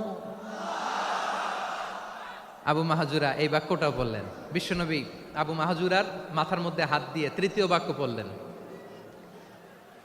আশহাদু আল্লা ইলাহা ইল্লাল্লাহ।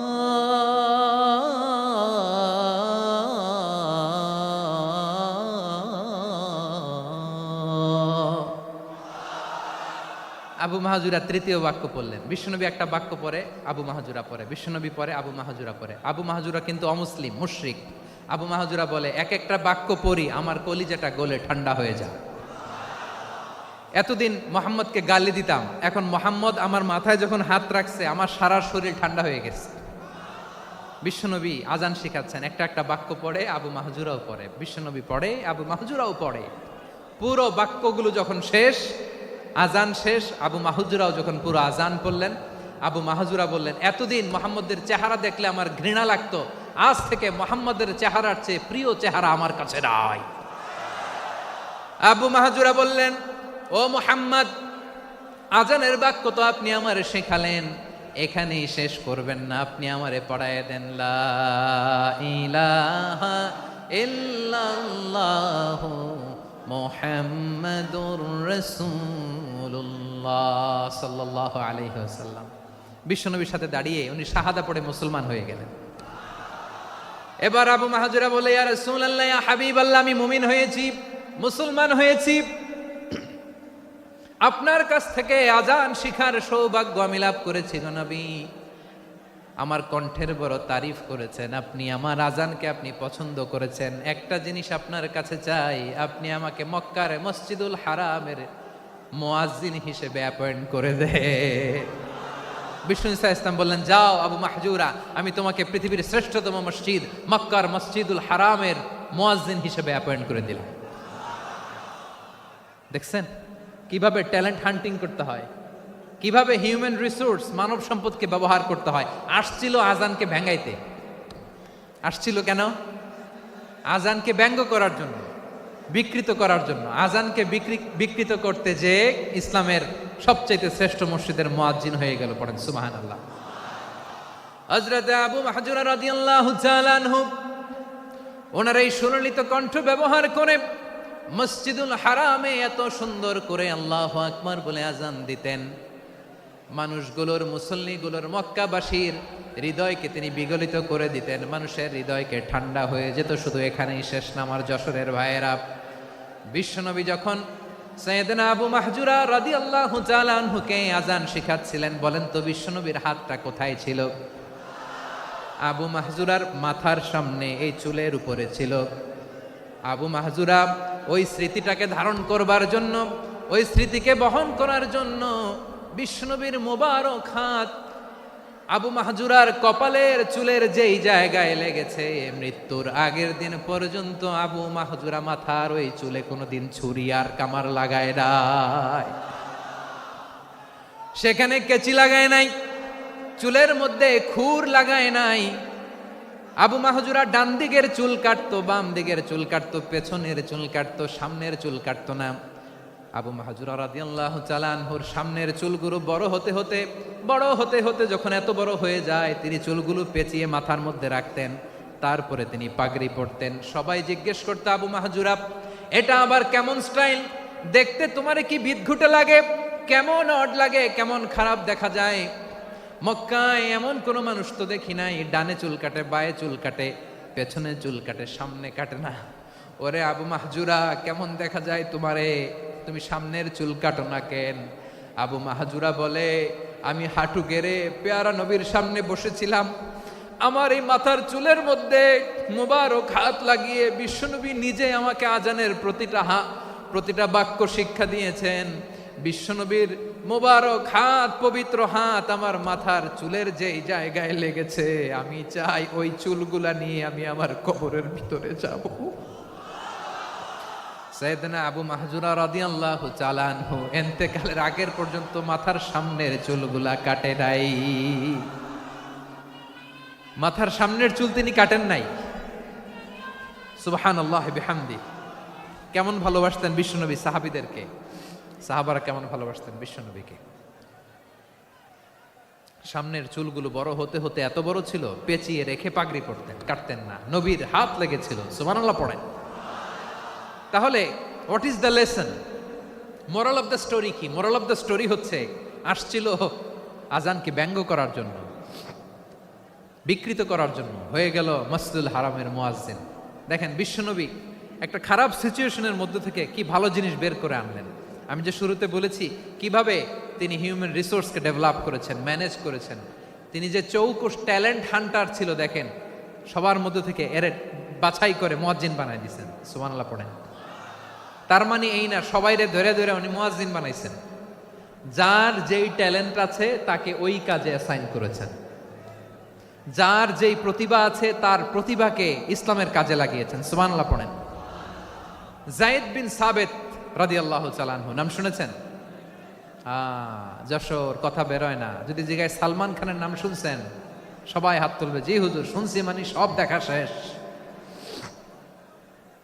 সালমান খান, আমির খান, অমুক খান, সব খান মুখস্থ, কিন্তু যায়েদ বিন সাবিতের নাম মুখস্থ নাই মুসলমানদের। যেই সাহাবী মাথার সামনের চুল কাটে নাই, মসজিদুল হারামের মুয়াজ্জিন বানাইছেন বিশ্বনবী, ওই সাহাবীর নাম কি? খায়া ফেলাইস, স্লোগানের সাথে খায়া ফেলাইস। আবু মাহজুরা, কি নাম? আবু মাহজুরা আল জুমাহি রাদিয়াল্লাহু তাআলা আনহু। এই নামটা আজকে নিয়ে যাইতে হবে যশোর। আবু মাহজুরা রাদিয়াল্লাহু তাআলা আনহু। 2 নম্বরে বলছিলাম যায়েদ বিন সাবিত রাদিয়াল্লাহু তাআলা আনহু। বিশ্বনবী দেখলেন মদিনার এই আনসারী সাহাবী হাইলি ট্যালেন্টেড, ইন্টেলেকচুয়াল, মেরিটোরিয়াস, জ্ঞানের প্রতি তার আকর্ষণ, মারাত্মক আকর্ষণ। বিশ্বনবী তাকে দায়িত্ব দিলেন, কোরআন যা নাজিল হয় তুমি লিখো, কাতিবুল ওয়াহি বানায় দিলেন। সুবহানাল্লাহ।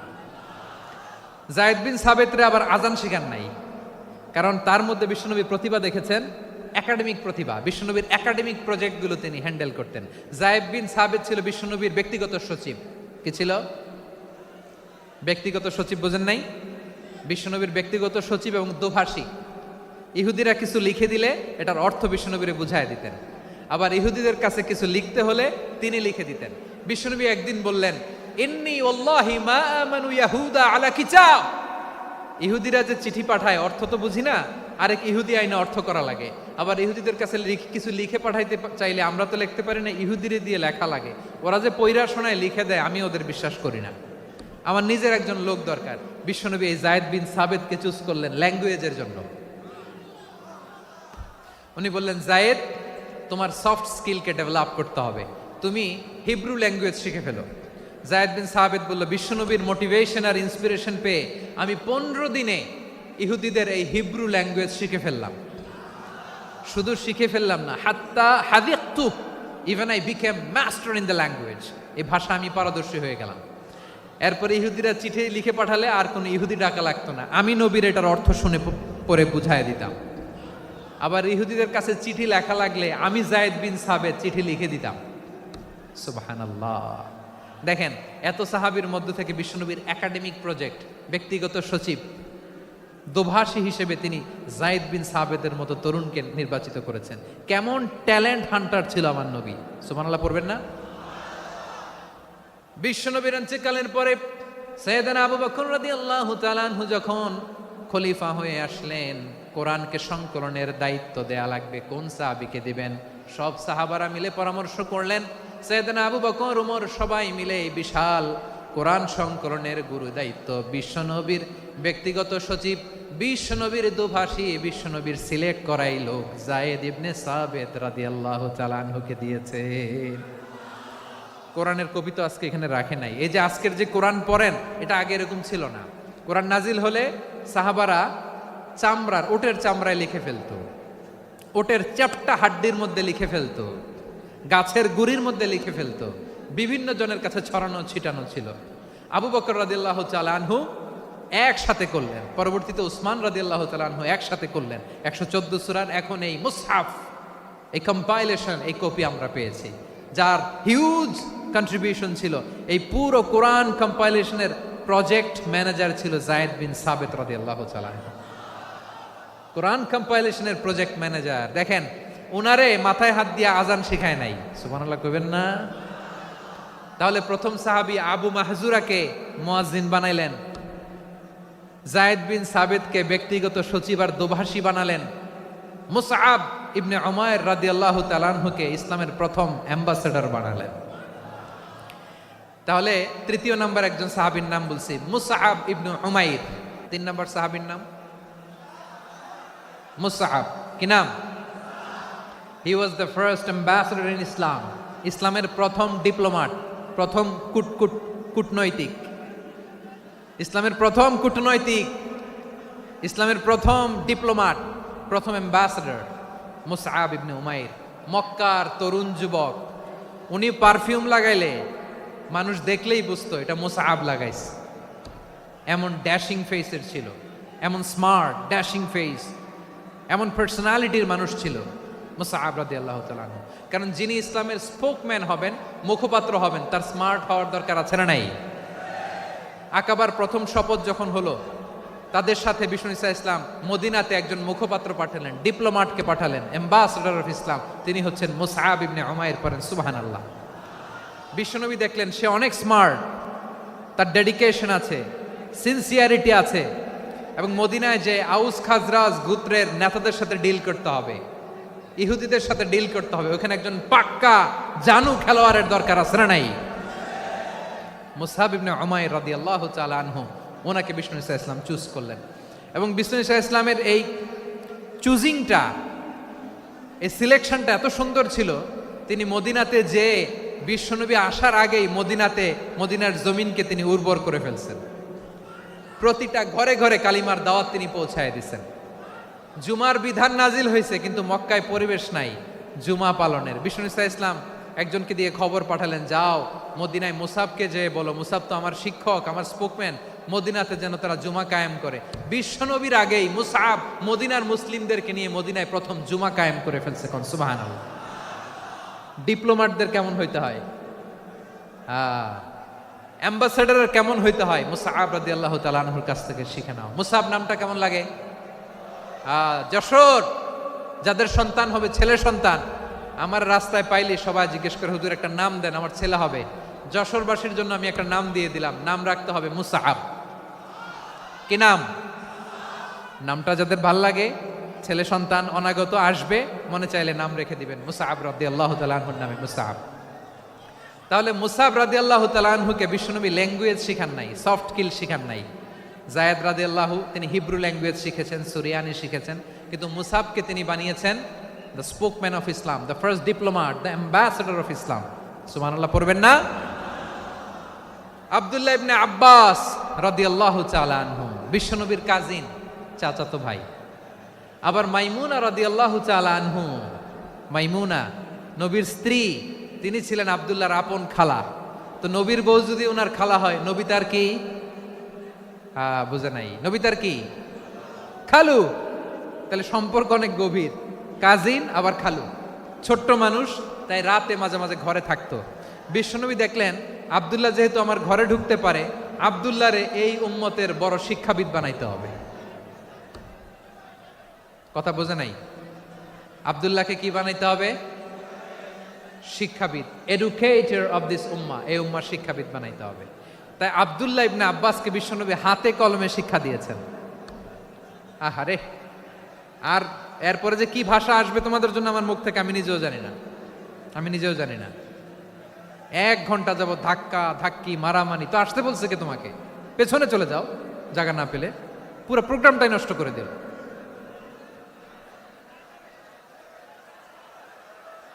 জি, আমার দিকে তাকান, আমি শেষ করে দিচ্ছি। হবে না, ইন্টেলেকচুয়াল আলোচনা এখানে হবে না, আমি বুঝতে পারছি, আমি শেষ করে দিচ্ছি। আব্দুল্লাহ ইবনে আব্বাস রাদিয়াল্লাহু তাআলা আনহু, মনোযোগ দিয়ে কয়েকটা মিনিট শুনুন, আমি এখনই শেষ করে দিচ্ছি। এরপর আওয়াজ করবে, এই যে এগুলো কি আমি বুঝলাম না। আমি বললাম না সব করা যাবে, বসে যাও, শুয়ে যাও, চলে যাও, আওয়াজ করা যাবে না। অন্যকে বসো এটাও বলার দরকার নেই, জাস্ট এদিকে তাকাও। আল্লাহ। আব্দুল্লাহ ইবনে আব্বাস রাদিয়াল্লাহু তাআলা আনহু, ওনাকে বিশ্বনবী হাতে কলমে শিক্ষা দিয়েছেন, যেহেতু উম্মতের শিক্ষাবিদ হবেন, এডুকেটর হবেন। তো বিশ্বনবী রাতে যখন তাহাজ্জুদ পড়তেন, ছোট্ট আব্দুল্লাহ ঘরে থাকতো। বুঝতে পেরেছেন? ছোট্ট মানুষ তো ঘরে থাকতো। তো বিশ্বনবী তাহাজ্জুদের জন্য একবার দাঁড়িয়েছেন, ছোট্ট আব্দুল্লাহ ওযু করে দাঁড়াইছে। আচ্ছা বলেন তো, ইমাম আর মুসল্লি মোট যদি 2 জন হয়, একজন ইমাম একজন মুসল্লি, তো মুসল্লি ইমামের কোন দিকে দাঁড়াবে? ডানে দাঁড়াবে। ছোট্ট আব্দুল্লাহ বুঝে নাই, বিশ্বনবী তাহাজ্জুদ শুরু করেছেন, উনি ইক্তেদা করছেন আর দাঁড়াইছেন বায়ে। কোথায় দাঁড়িয়েছেন? আব্দুল্লাহ বলেন, যখন আমি বায়ে দাঁড়ালাম, আখাযা রাসূলুল্লাহ সাল্লাল্লাহু আলাইহি ওয়াসাল্লাম উযুনি আল ইউমনা ইয়াফতিলুহা, বিশ্বনবী নামাজরত অবস্থায় আমার কান ধরে টেনে আমার ডান দিকে এনে দাঁড় করায় দিলেন। পড়েন সুবহানাল্লাহ। দেখেন, হাতে কলমে শিক্ষা। আর জীবনে ভুলাবে? কথা কয় না, আর ভুলাবে? আর ভুল হবে না। এভাবে বিশ্বনবীর অনেক সঙ্গ পেয়েছেন, সফর করেছেন, একই বাহনে বসেছেন, এক বাহনে বসে লম্বা নাসিহত করেছেন, বলেছেন, ইয়া গোলাম ইহফাদিল্লাহ ইয়াহফাজকা, ইহফাদিল্লাহ তাজিদহু তুজাহাক, ইযা সাআলতা ফাসআলিল্লাহ ওয়া ইযা ইসতাআনতা ফাসতাইন বিল্লাহ। আল্লাহর বিধান মানো, আল্লাহর বিধান রক্ষা করো, আল্লাহ তোমায় রক্ষা করবে। আব্দুল্লাহ, চাইতে হলে আল্লাহর কাছে চাও, সাহায্য চাইতে হলে আল্লাহর কাছে সাহায্য চাও। মনে রাখো, গোটা বিশ্বের সবাই যদি তোমার সাহায্য করতে চায়, ততটুকুই করতে পারবে যতটুকু আল্লাহ তোমার নসিবে রেখেছে। গোটা বিশ্ব যদি তোমার বিরুদ্ধে ষড়যন্ত্রে দাঁড়িয়ে যায়, ক্ষতি ততটুকু করতে পারবে যতটুকু তোমার জন্য বরাদ্দ আছে। এর বাইরে কিছু করতে পারবে না। আওয়াজ করে বলেন ঠিক কিনা? এভাবে হাতে কলমে শিখিয়েছেন, বিশ্বনবীর সঙ্গ পেয়েছেন। ওনাকে বিশ্বনবী সাল্লাল্লাহু আলাইহি ওয়াসাল্লাম শিক্ষাবিদ, এডুকেটর অফ দিস উম্মাহ হিসেবে সিলেক্ট করেছেন, হাতে কলমে শিখিয়েছেন। বিশ্বনবী একবার প্রকৃতির ডাকে সাড়া দিয়ে এসেছেন। এখন কি করতে হবে? নামাজের জন্য অজু করতে হবে। বিশ্বনবী এসেই দেখেন অজুর বদনায় পানি ভরা, খুশি হয়ে গেলেন, বললেন, কে রেখেছে পানি? একজন বলল, আব্দুল্লাহ রেখেছে। বিশ্বনবী অত্যন্ত খুশি হলেন, খুশি হয়ে একটা দোয়া করলেন, বললেন, আল্লাহুম্মা ফাক্কিহু ফিদ্দীন ওয়া আল্লিমহু তা'ওয়ীল। আল্লাহ, তুমি আব্দুল্লাহকে দ্বীনের বুঝ দিও আর কোরআনের তাফসির শিক্ষা দিও।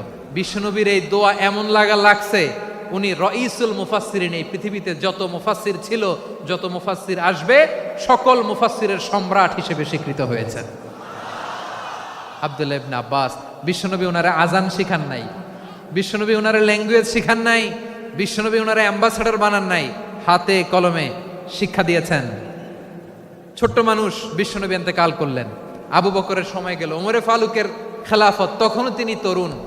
ওমরে ফারুক রাদিয়াল্লাহু তাআলা আনহু ওনার ক্যাবিনেট মিনিস্ট্রির বৈঠকে এই আব্দুল্লাহ ইবনে আব্বাসকে পাশ দিয়ে বসায় রাখতেন। বয়স্ক সাহাবারা এটা পছন্দ করতো না, তারা বলতো ঘটনা কি, আব্দুল্লাহর মতো ছেলে নাতি আমাদের আছে, এরা কেন রাখে ওমরে ফারুক? ওমরে ফারুক এটা টের পেলেন, তিনি বুঝতে পারলেন যে ক্যাবিনেট মেম্বাররা এটা পছন্দ করে না, ছোট্ট আব্দুল্লাহরা কেন রাখি, কেন যে রাখি এটা একদিন বুঝাবো। একদিন মিটিংয়ে তিনি সবাইকে বললেন, ইদা জাআ নাসরুল্লাহি ওয়াল ফাতহ। এই আয়াত দ্বারা উদ্দেশ্য কি বলেন তো মুরব্বী সাহাবীরা? এক সাহাবী বলেন, এই সূরা দ্বারা উদ্দেশ্য, আল্লাহ বলেছেন আমাদেরকে বিভিন্ন ল্যান্ড, বিভিন্ন এলাকা বিজয় করতে হবে। ওমরে ফারুক বললেন না, হয়নি। আরেকজন বললেন, বিজয় হওয়ার পর আমাদের বেশি বেশি আল্লাহর বরত্বের ঘোষণা দিতে হবে, এটা উদ্দেশ্য। ওমরে ফারুক বললেন না, হয় নাই। যারে জিজ্ঞেস করেন কেউ পারে না। সব শেষে বিশ্বনবী ছোট্ট আব্দুল্লাহরে বলেন, আব্দুল্লাহ, ইদা জাআ নাসরুল্লাহি ওয়াল ফাতহ এর দ্বারা উদ্দেশ্য কি বলো তো? ছোট্ট আব্দুল্লাহ বলেন, হুয়া আজালু রাসূলিল্লাহ। এই আয়াত দ্বারা বিশ্বনবীর বিদায়কে উদ্দেশ্য নেওয়া হয়েছে। ওমরে ফারুক বললেন, হাযা হুয়া, এটাই তো সঠিক উত্তর, এটাই সঠিক তাফসীর এই আয়াতের। কারণ ইদা জাআ নাসরুল্লাহি ওয়াল ফাতহ, যখন আল্লাহর সাহায্য আর বিজয় আসবে, ওয়া রাআইতান নাসা ইয়াদখুলুনা ফি দীনিল্লাহি আফওয়াজা, আপনি দেখবেন দলে দলে ঢলে ঢলে বানের পানির মতো মানুষ ইসলামের দিকে ঢুকতেছে, ইসলামের বিজয় হয়েছে। তো ইসলামের বিজয়ের মিশন নিয়ে নবী আসছে, বিজয়ী যখন হয়ে গেছে এখন তো নবীর বিদায় হবে। জোরে বলেন ঠিক কিনা? কোন সাহাবী এই সূক্ষ্ম কথাটা ধরতে পারে নাই, ওই আব্দুল্লাহ ছাড়া। আব্দুল্লাহ যখন উত্তর দিছে সব সাহাবীদের টনক নড়েছে। এরপর থেকে কোনো ক্যাবিনেট মিটিং এ আর কোনো সাহাবারা কোনো প্রশ্ন করে নাই, আওয়াজ করে পড়েন সুবহানাল্লাহ। বিশ্বনবী আব্দুল্লাহ ইবনে আব্বাসকে দ্য এডুকেটর অফ দ্য উম্মাহ, উম্মার শিক্ষাবিদ হিসেবে গ্রহণ করেছেন। আওয়াজ করে পড়তে হবে আল্লাহু আকবার। সাহাবীদের নামগুলো মনে থাকবে? এক নম্বরে আবু মাহজুরা, মুয়াজ্জিন বানাইছেন। যায়েদ ইবনে সাবিত, দোভাষী, ট্রান্সলেটর অফ প্রফেট, এবং তিনি ছিলেন বিশ্বনবীর ব্যক্তিগত সচিব। মুসআব ইবনে উমাইর, the first ambassador and diplomat of Islam. আব্দুল্লাহ ইবনে আব্বাস, এই উম্মার সবচেয়ে বড় এডুকেটর, শিক্ষাবিদ। আরেকজন ছিল আব্দুল্লাহ ইবনে মাসউদ রাদিয়াল্লাহু তাআলা। দুই আব্দুল্লাহ, আব্বাস গেল, আরেকজন হচ্ছে মাসউদ। মক্কার তরুণ, ছাগল পালতো মুশরিকের।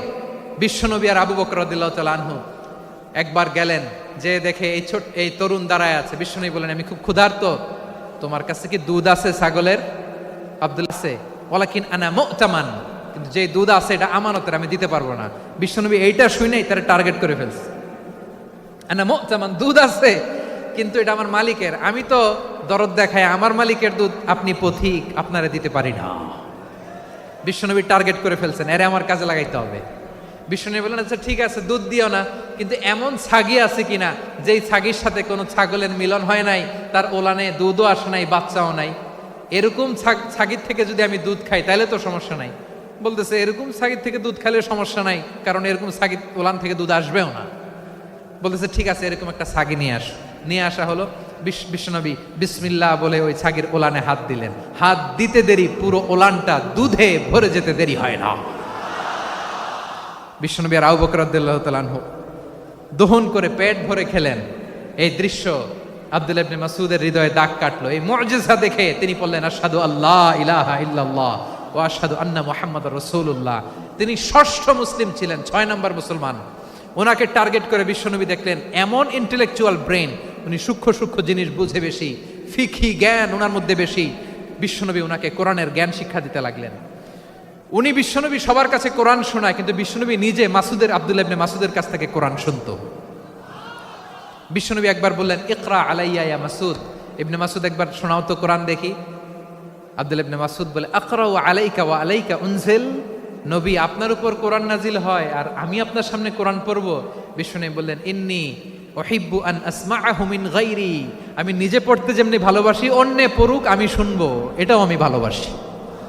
সূরা নিসা তিনি তেলাওয়াত করে শুনিয়েছেন।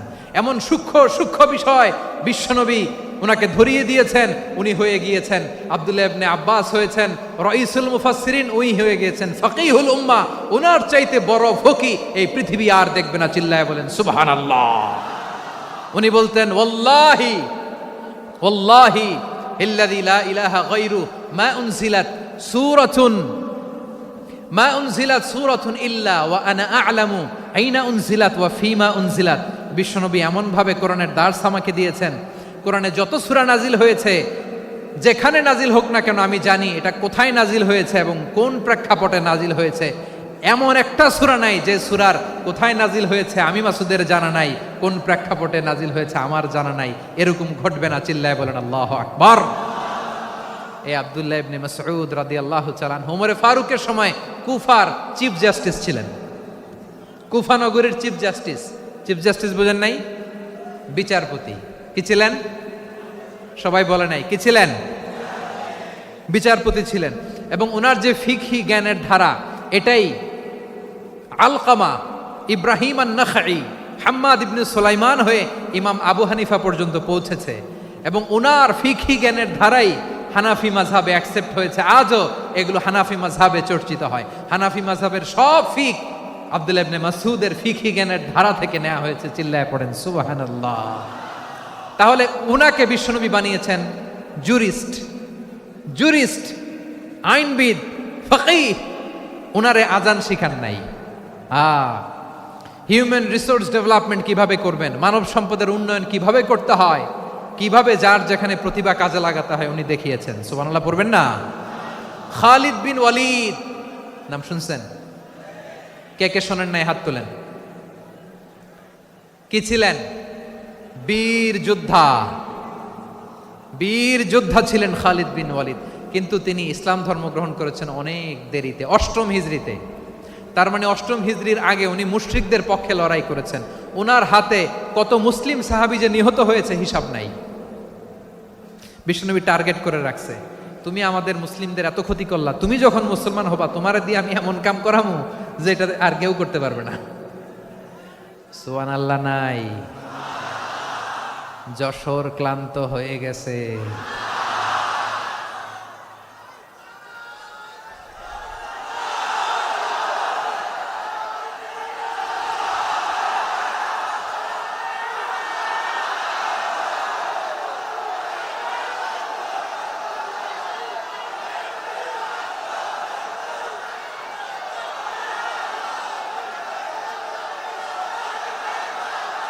মাশাআল্লাহ, বসুন বসুন বসুন।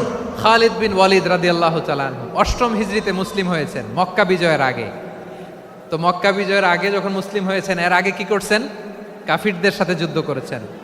উনি উহুদের যুদ্ধে মুসলমানদের যে পরাজয় ভাব, কঠিন পরিস্থিতির মুখোমুখি উনার কারণে পেছন থেকে এমন আতর্কিত আক্রমণ করেছেন, মুসলমানদেরকে কচুকাটা করেছেন। 8ম হিজরিতে আল্লাহ তাআলা হেদায়েতের নূর দিয়ে ওনার হৃদয়টাকে উজালা করে দিলেন। লা ইলাহা এটা এমন বাণী যার হৃদয়ে একবার টাচ খাবে, এইটা থেকে সে আর পালিয়ে বেড়াতে পারে। ঝিনুকের ভেতর লুকিয়ে থাকে যেমন মতি, ঝিনুকের ভেতর লুকিয়ে থাকে যেমন মতি, কলমা শাহাদাতে আছে আল্লাহর জ্যোতি, কলমা শাহাদাতে আছে আল্লাহর জ্যোতি। ঠিক কিনা বলেন? মক্কা বিজয়ের আগে মুসলিম হলেন, হওয়ার পরেই বিশ্বনবীর টার্গেট ফুলফিল হলো। ওই যে টার্গেট করে রেখেছেন আর দোয়া করেছেন, খালিদ বিন ওয়ালিদ যদি মুসলিম হয় তাকে আমি মিলিটারি চিফ বানাবো। ওনাকে আজান শিখান নাই, ওনারে কান ধইরা নামাজের এই মাথা থেকে ওই মাথা আনান নাই, ফিকহি কোরআনের সূক্ষ্ম তাফসীর ওনারে শিখান নাই, অ্যাম্বাসেডর বানান নাই। বিষ্ণু ইসলাম উনাকে সামরিক অভিযানে প্রেরণ করেছেন। সামরিক অভিযানে তিনি প্রেরণ করেছেন। উনার জীবদ্দশায় উনার নেতৃত্বে যতগুলো যুদ্ধ হয়েছে, একটা যুদ্ধেও তিনি পরাজয় বরণ করেন নাই। ওমরে ফারুকের সময়কালে তিনি চিফ অফ মুসলিম মিলিটারি, মানে মুসলিম সেনাপতি হয়েছেন। যশোর আওয়াজ করো, ঠিক কিনা বলো? সেনাপতি, মুসলিম সেনাপতি। তাহলে কিভাবে হিউম্যান রিসোর্স ব্যবহার করতে হয় গোটা বিশ্ব আমার নবীর কাছ থেকে শিখে নাও। খালিদ বিন ওয়ালিদ, ওনাকে বিশ্বনবী একটা উপাধি দিয়েছেন, উপাধিটা হচ্ছে সাইফুল্লাহিল মাসলুল, আল্লাহর নাঙ্গা তরবারি, আল্লাহর খোলা তরবারি, দ্য ওপেন সোর্ড অফ আল্লাহ। খালিদ বিন ওয়ালিদ, মুসলিম সেনাপতি। হাসান বিন সাবেত, নাম শুনছেন? দেখি উনি কি ছিল বলেন। রাসূলের সভা কবি, কালচারাল হিজিমনিকে ডিফিট করার জন্য। উনি ভালো অস্ত্র চালানো জানতেন না, ওই কাজে উনি যেতেন না। ওনার ছিল কাব্য প্রতিভা। কাব্য প্রতিভা, কাফিররা কবিতা দিয়ে নবীকে গালি দিত। বিশ্বনবী বলতেন, ইয়া হাসান আজিব আন রাসূলিল্লাহ, তুমি নবীর হয়ে কাফেরদের এই কথাগুলোর জবাব দাও। বিশ্বনবীর একটা মিম্বার ছিল, বিশ্বনবীর মিম্বারের পাশাপাশি মসজিদে নববীতে এই হাসান বিন সাবেতের জন্য বিশ্বনবী একটা স্পেশাল মিম্বার বানিয়ে দিয়েছেন। এখান থেকে তুমি জবাব দাও। এবং বিশ্বনবী বলেছেন, আল্লাহুম্মা আইয়িদহু বিরূহিল কুদুস। আল্লাহ, হাসান আমার পক্ষে জবাব দেয়, তুমি জিব্রাইল মারফত তাকে সাহায্য পাঠাইয়া দিও। রাসূল সাল্লাল্লাহু আলাইহি ইসলামের সভা কবি, the poet of the prophet, নবীর কবি। উনি কবিতা দিয়ে, এমন উচ্চাঙ্গের ভাষায় কবিতা দিয়ে তিনি জবাব দিতেন, কাফিরদের গা শিহরে যেত, তাদের হৃদয়ে আগুন ধরে যেত। তাহলে এরকম কবিরও দরকার আছে না নাই? এখন যাকে আল্লাহ দিছে কাব্য প্রতিভা, এরা যদি আপনি যুদ্ধের ময়দানে পাঠান হবে? যারে দিছে সুরেলা গলা, এরা যদি অ্যাম্বাসেডর বানান হবে না। হাসান বিন সাবেত ছিলেন বিশ্বনবী সাল্লাল্লাহু আলাইহি ওয়াসাল্লামের কবি। হুযায়ফা ইবনুল ইয়ামান বিশ্বনবীর গোয়েন্দা বিভাগের প্রধান। কিসের প্রধান? হুযায়ফা ইবনুল ইয়ামান। ওনার ছিল ডিটেকটিভ মাইন্ড, ডিটেকটিভ মাইন্ড, গোয়েন্দা বিভাগের প্রধান। এবং উনি হচ্ছেন সাহিবু সিররি রাসূলিল্লাহ, রাসূল সাল্লাল্লাহু আলাইহি ওয়াসাল্লামের গোপন তথ্যের ধারক বাহক। নবীর যেই কথা কেউ জানে না, সব হুযায়ফার পেটের ভিতরে ছিল। সুবহানাল্লাহ পড়েন। মদিনার যত ইহুদিদের একটা লিস্ট ছিল, এই লিস্ট শুধু দুইজন জানতো, বিশ্বনবী আর হুযায়ফা। সুবহানাল্লাহ পড়বেন না? তাহলে উনাকে কোন দায়িত্ব দিছে? কোন বিভাগ? যশোর, আওয়াজ করো, কোন বিভাগ? গোয়েন্দা বিভাগের হেড ছিল। খন্দকের যুদ্ধে প্রচন্ড আজকের মতো শৈত্য প্রবাহ, মাটি খনন করতে করতে সাহাবীদের পেটে ক্ষুধা নাই, দাঁড়াইতে পারে না নামাজের জন্য, এত ক্লান্ত, ক্ষুধা, ক্লান্ত, শ্রান্ত। বিশ্বনবী বললেন, কে আছো? এই কঠিন শীত, এই ভয় আর ক্ষুধার মধ্যেও খন্দকের পরীক্ষার টপকে শত্রু শিবিরে যে আমাকে তথ্য দিবা, কে আছো? কারো গায়ে শক্তিই নাই যে দাঁড়াবে, কেউ দাঁড়ায় না।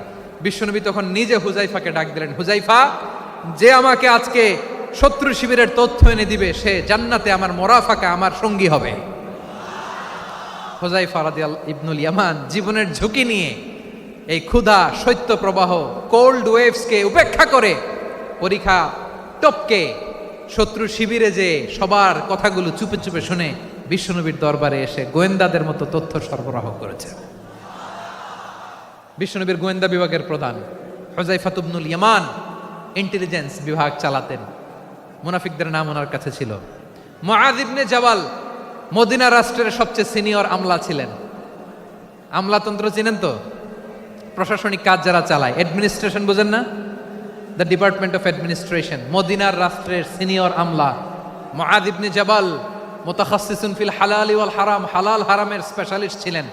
বিশ্বনবী উনাকে ইয়ামানের গভর্নর করে পাঠাইছেন।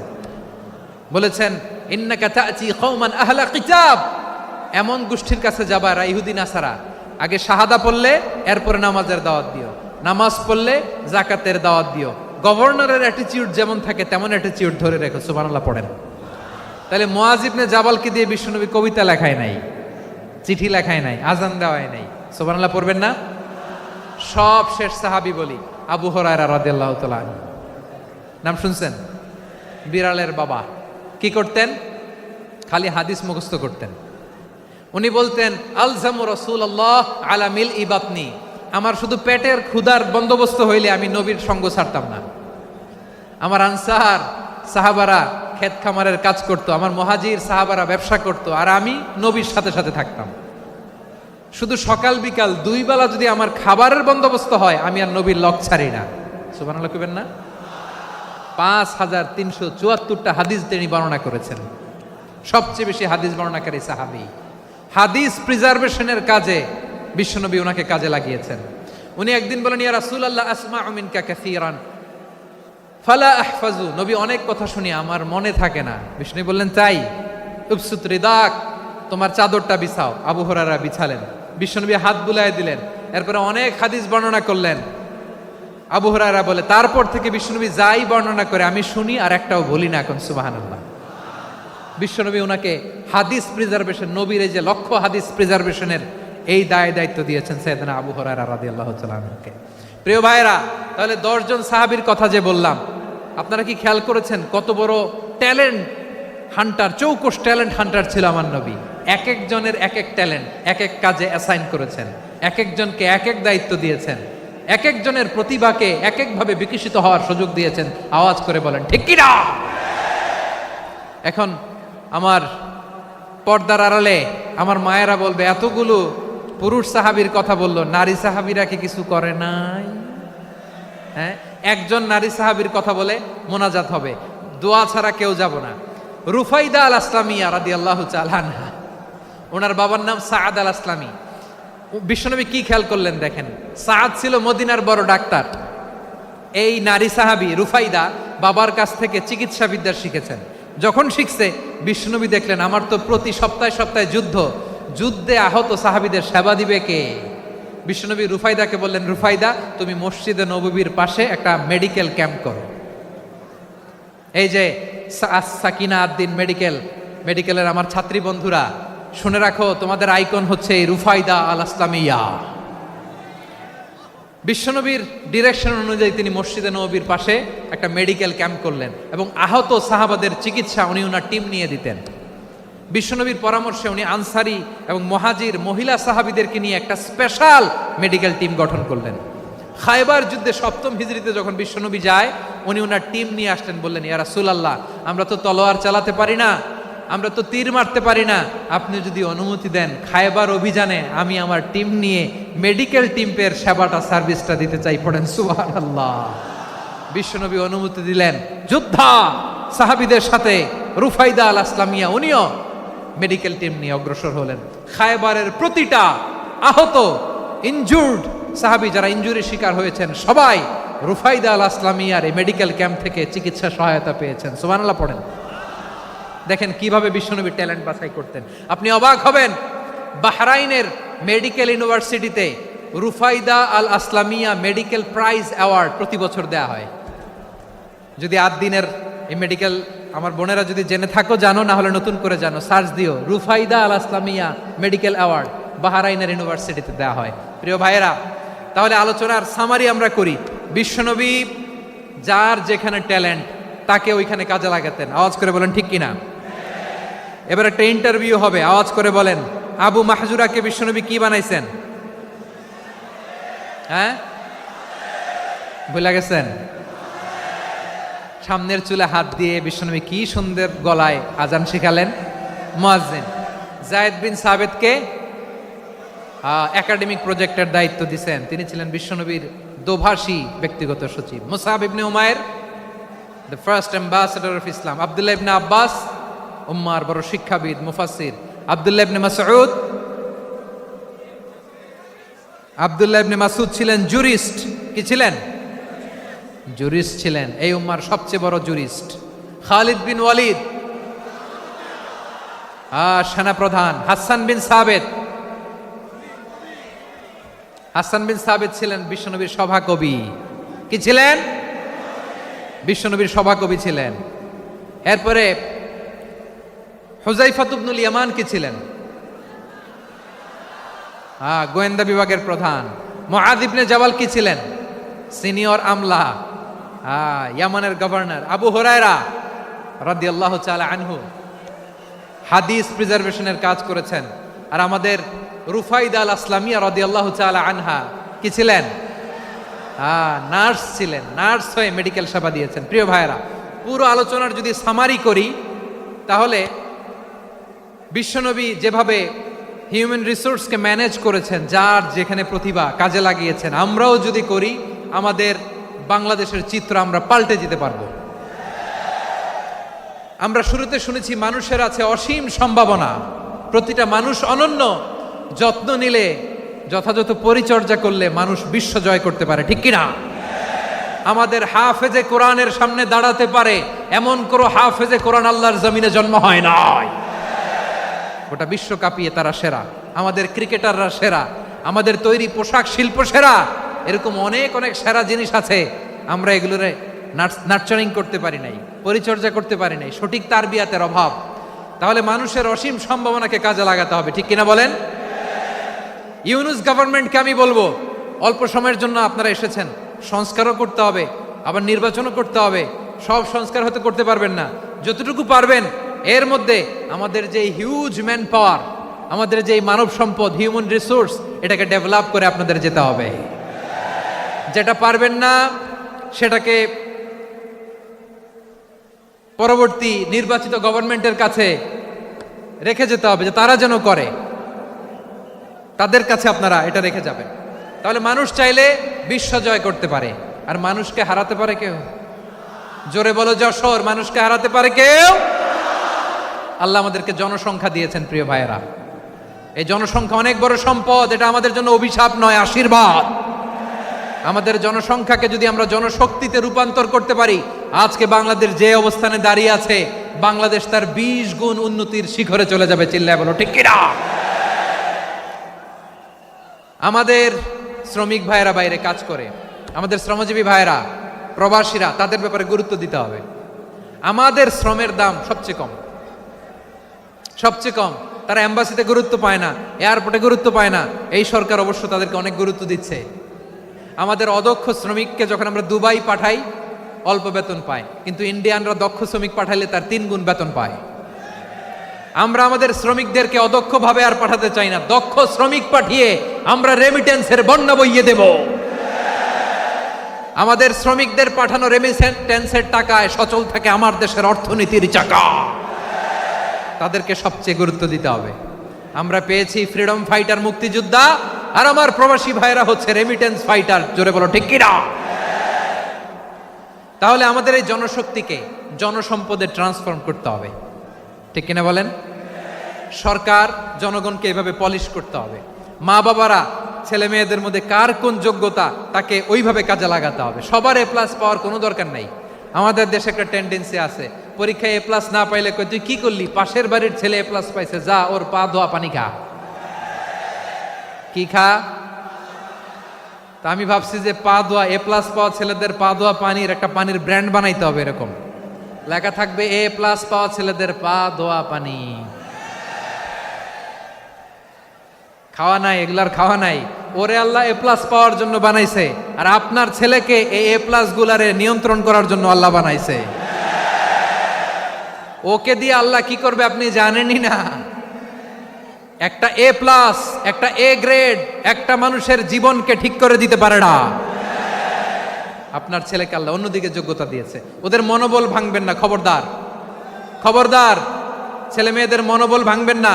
যাকে দিয়ে যেটা হবে তাকে দিয়ে সেটা করতে হবে, তার প্রতিভাকে সেভাবে কাজে লাগাতে হবে। তাহলে বাংলাদেশ, আমাদের এই জনসংখ্যা জনসম্পদে রূপান্তরিত হবে।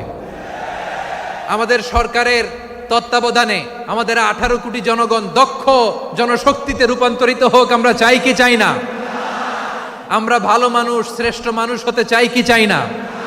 ওই জাপানিজদের মতো সৎ, ওই ইউরোপিয়ানদের মতো কালচার্ড। আমাদেরকে আল্লাহ তাআলা কোরআন সুন্নাহ অনেক কিছু দিয়েছেন। যেহেতু বর্তমানে আমরা দেখছি তারা সৎ, তাদের মধ্যে ভ্যালিউ আছে, সেগুলো আমাদের মধ্যে আনার দরকার আছে না নাই? আর ইসলাম দিয়ে আমাদের জীবনকে সাজাতে হবে, ইসলাম দিয়ে আমার পরিবারকে সাজাতে হবে। ইসলাম থেকে, কোরআন থেকে প্রেসক্রিপশন না নিলে জীবন সুন্দর হবে না। কোরআন থেকে প্রেসক্রিপশন না নিলে সমাজ সুন্দর হবে না। কোরআনের প্রেসক্রিপশন না মানলে রাষ্ট্র সুন্দর হবে না। কোরআনের প্রেসক্রিপশন অ্যাপ্লাই না করলে শুধু দুর্নীতি দমন কমিশন দিয়ে দুর্নীতি বন্ধ করা যাবে না। এজন্য কোরআনের আইন আমরা চাই কি চাই না? প্রিয় ভাইয়েরা, হিউম্যান রিসোর্স ডেভেলপমেন্ট, মানব সম্পদের উন্নয়ন, আমাদের সরকার যেন এদিকে নজর দেয়। আমরা যেন এই ব্যাপারে যত্নবান হয়ে উঠি। যাকে আল্লাহ যে যোগ্যতা দিয়েছে, এই যোগ্যতা দিয়ে আমরা যেন ইসলামের জন্য, দেশের জন্য কাজ করি। আমরা যেন আমাদের স্কিল ডেভেলপ করি, আমাদের পটেনশিয়ালকে ডেভেলপ করি। মোরালিটি, ভ্যালিউজ নিয়ে শায়েখ আহমদুল্লাহ আলোচনা করেছেন, এগুলো দিয়ে যেন আমরা আমাদেরকে সাজাই। আল্লাহ তাআলা আমাদের দেশকে তুমি নিরাপদ করো, আমরা পড়ি আমিন। আল্লাহ আমার 18 কোটি জনগণকে তুমি জনশক্তিতে রূপান্তরিত করো, আমিন। আল্লাহ আমরা হাতে হাত রেখে কাঁধে কাঁধ মিলিয়ে ভাই ভাইয়ে যেন এই দেশকে গড়তে পারি, আল্লাহ তুমি তৌফিক দান করো, আমরা পড়ি আমিন।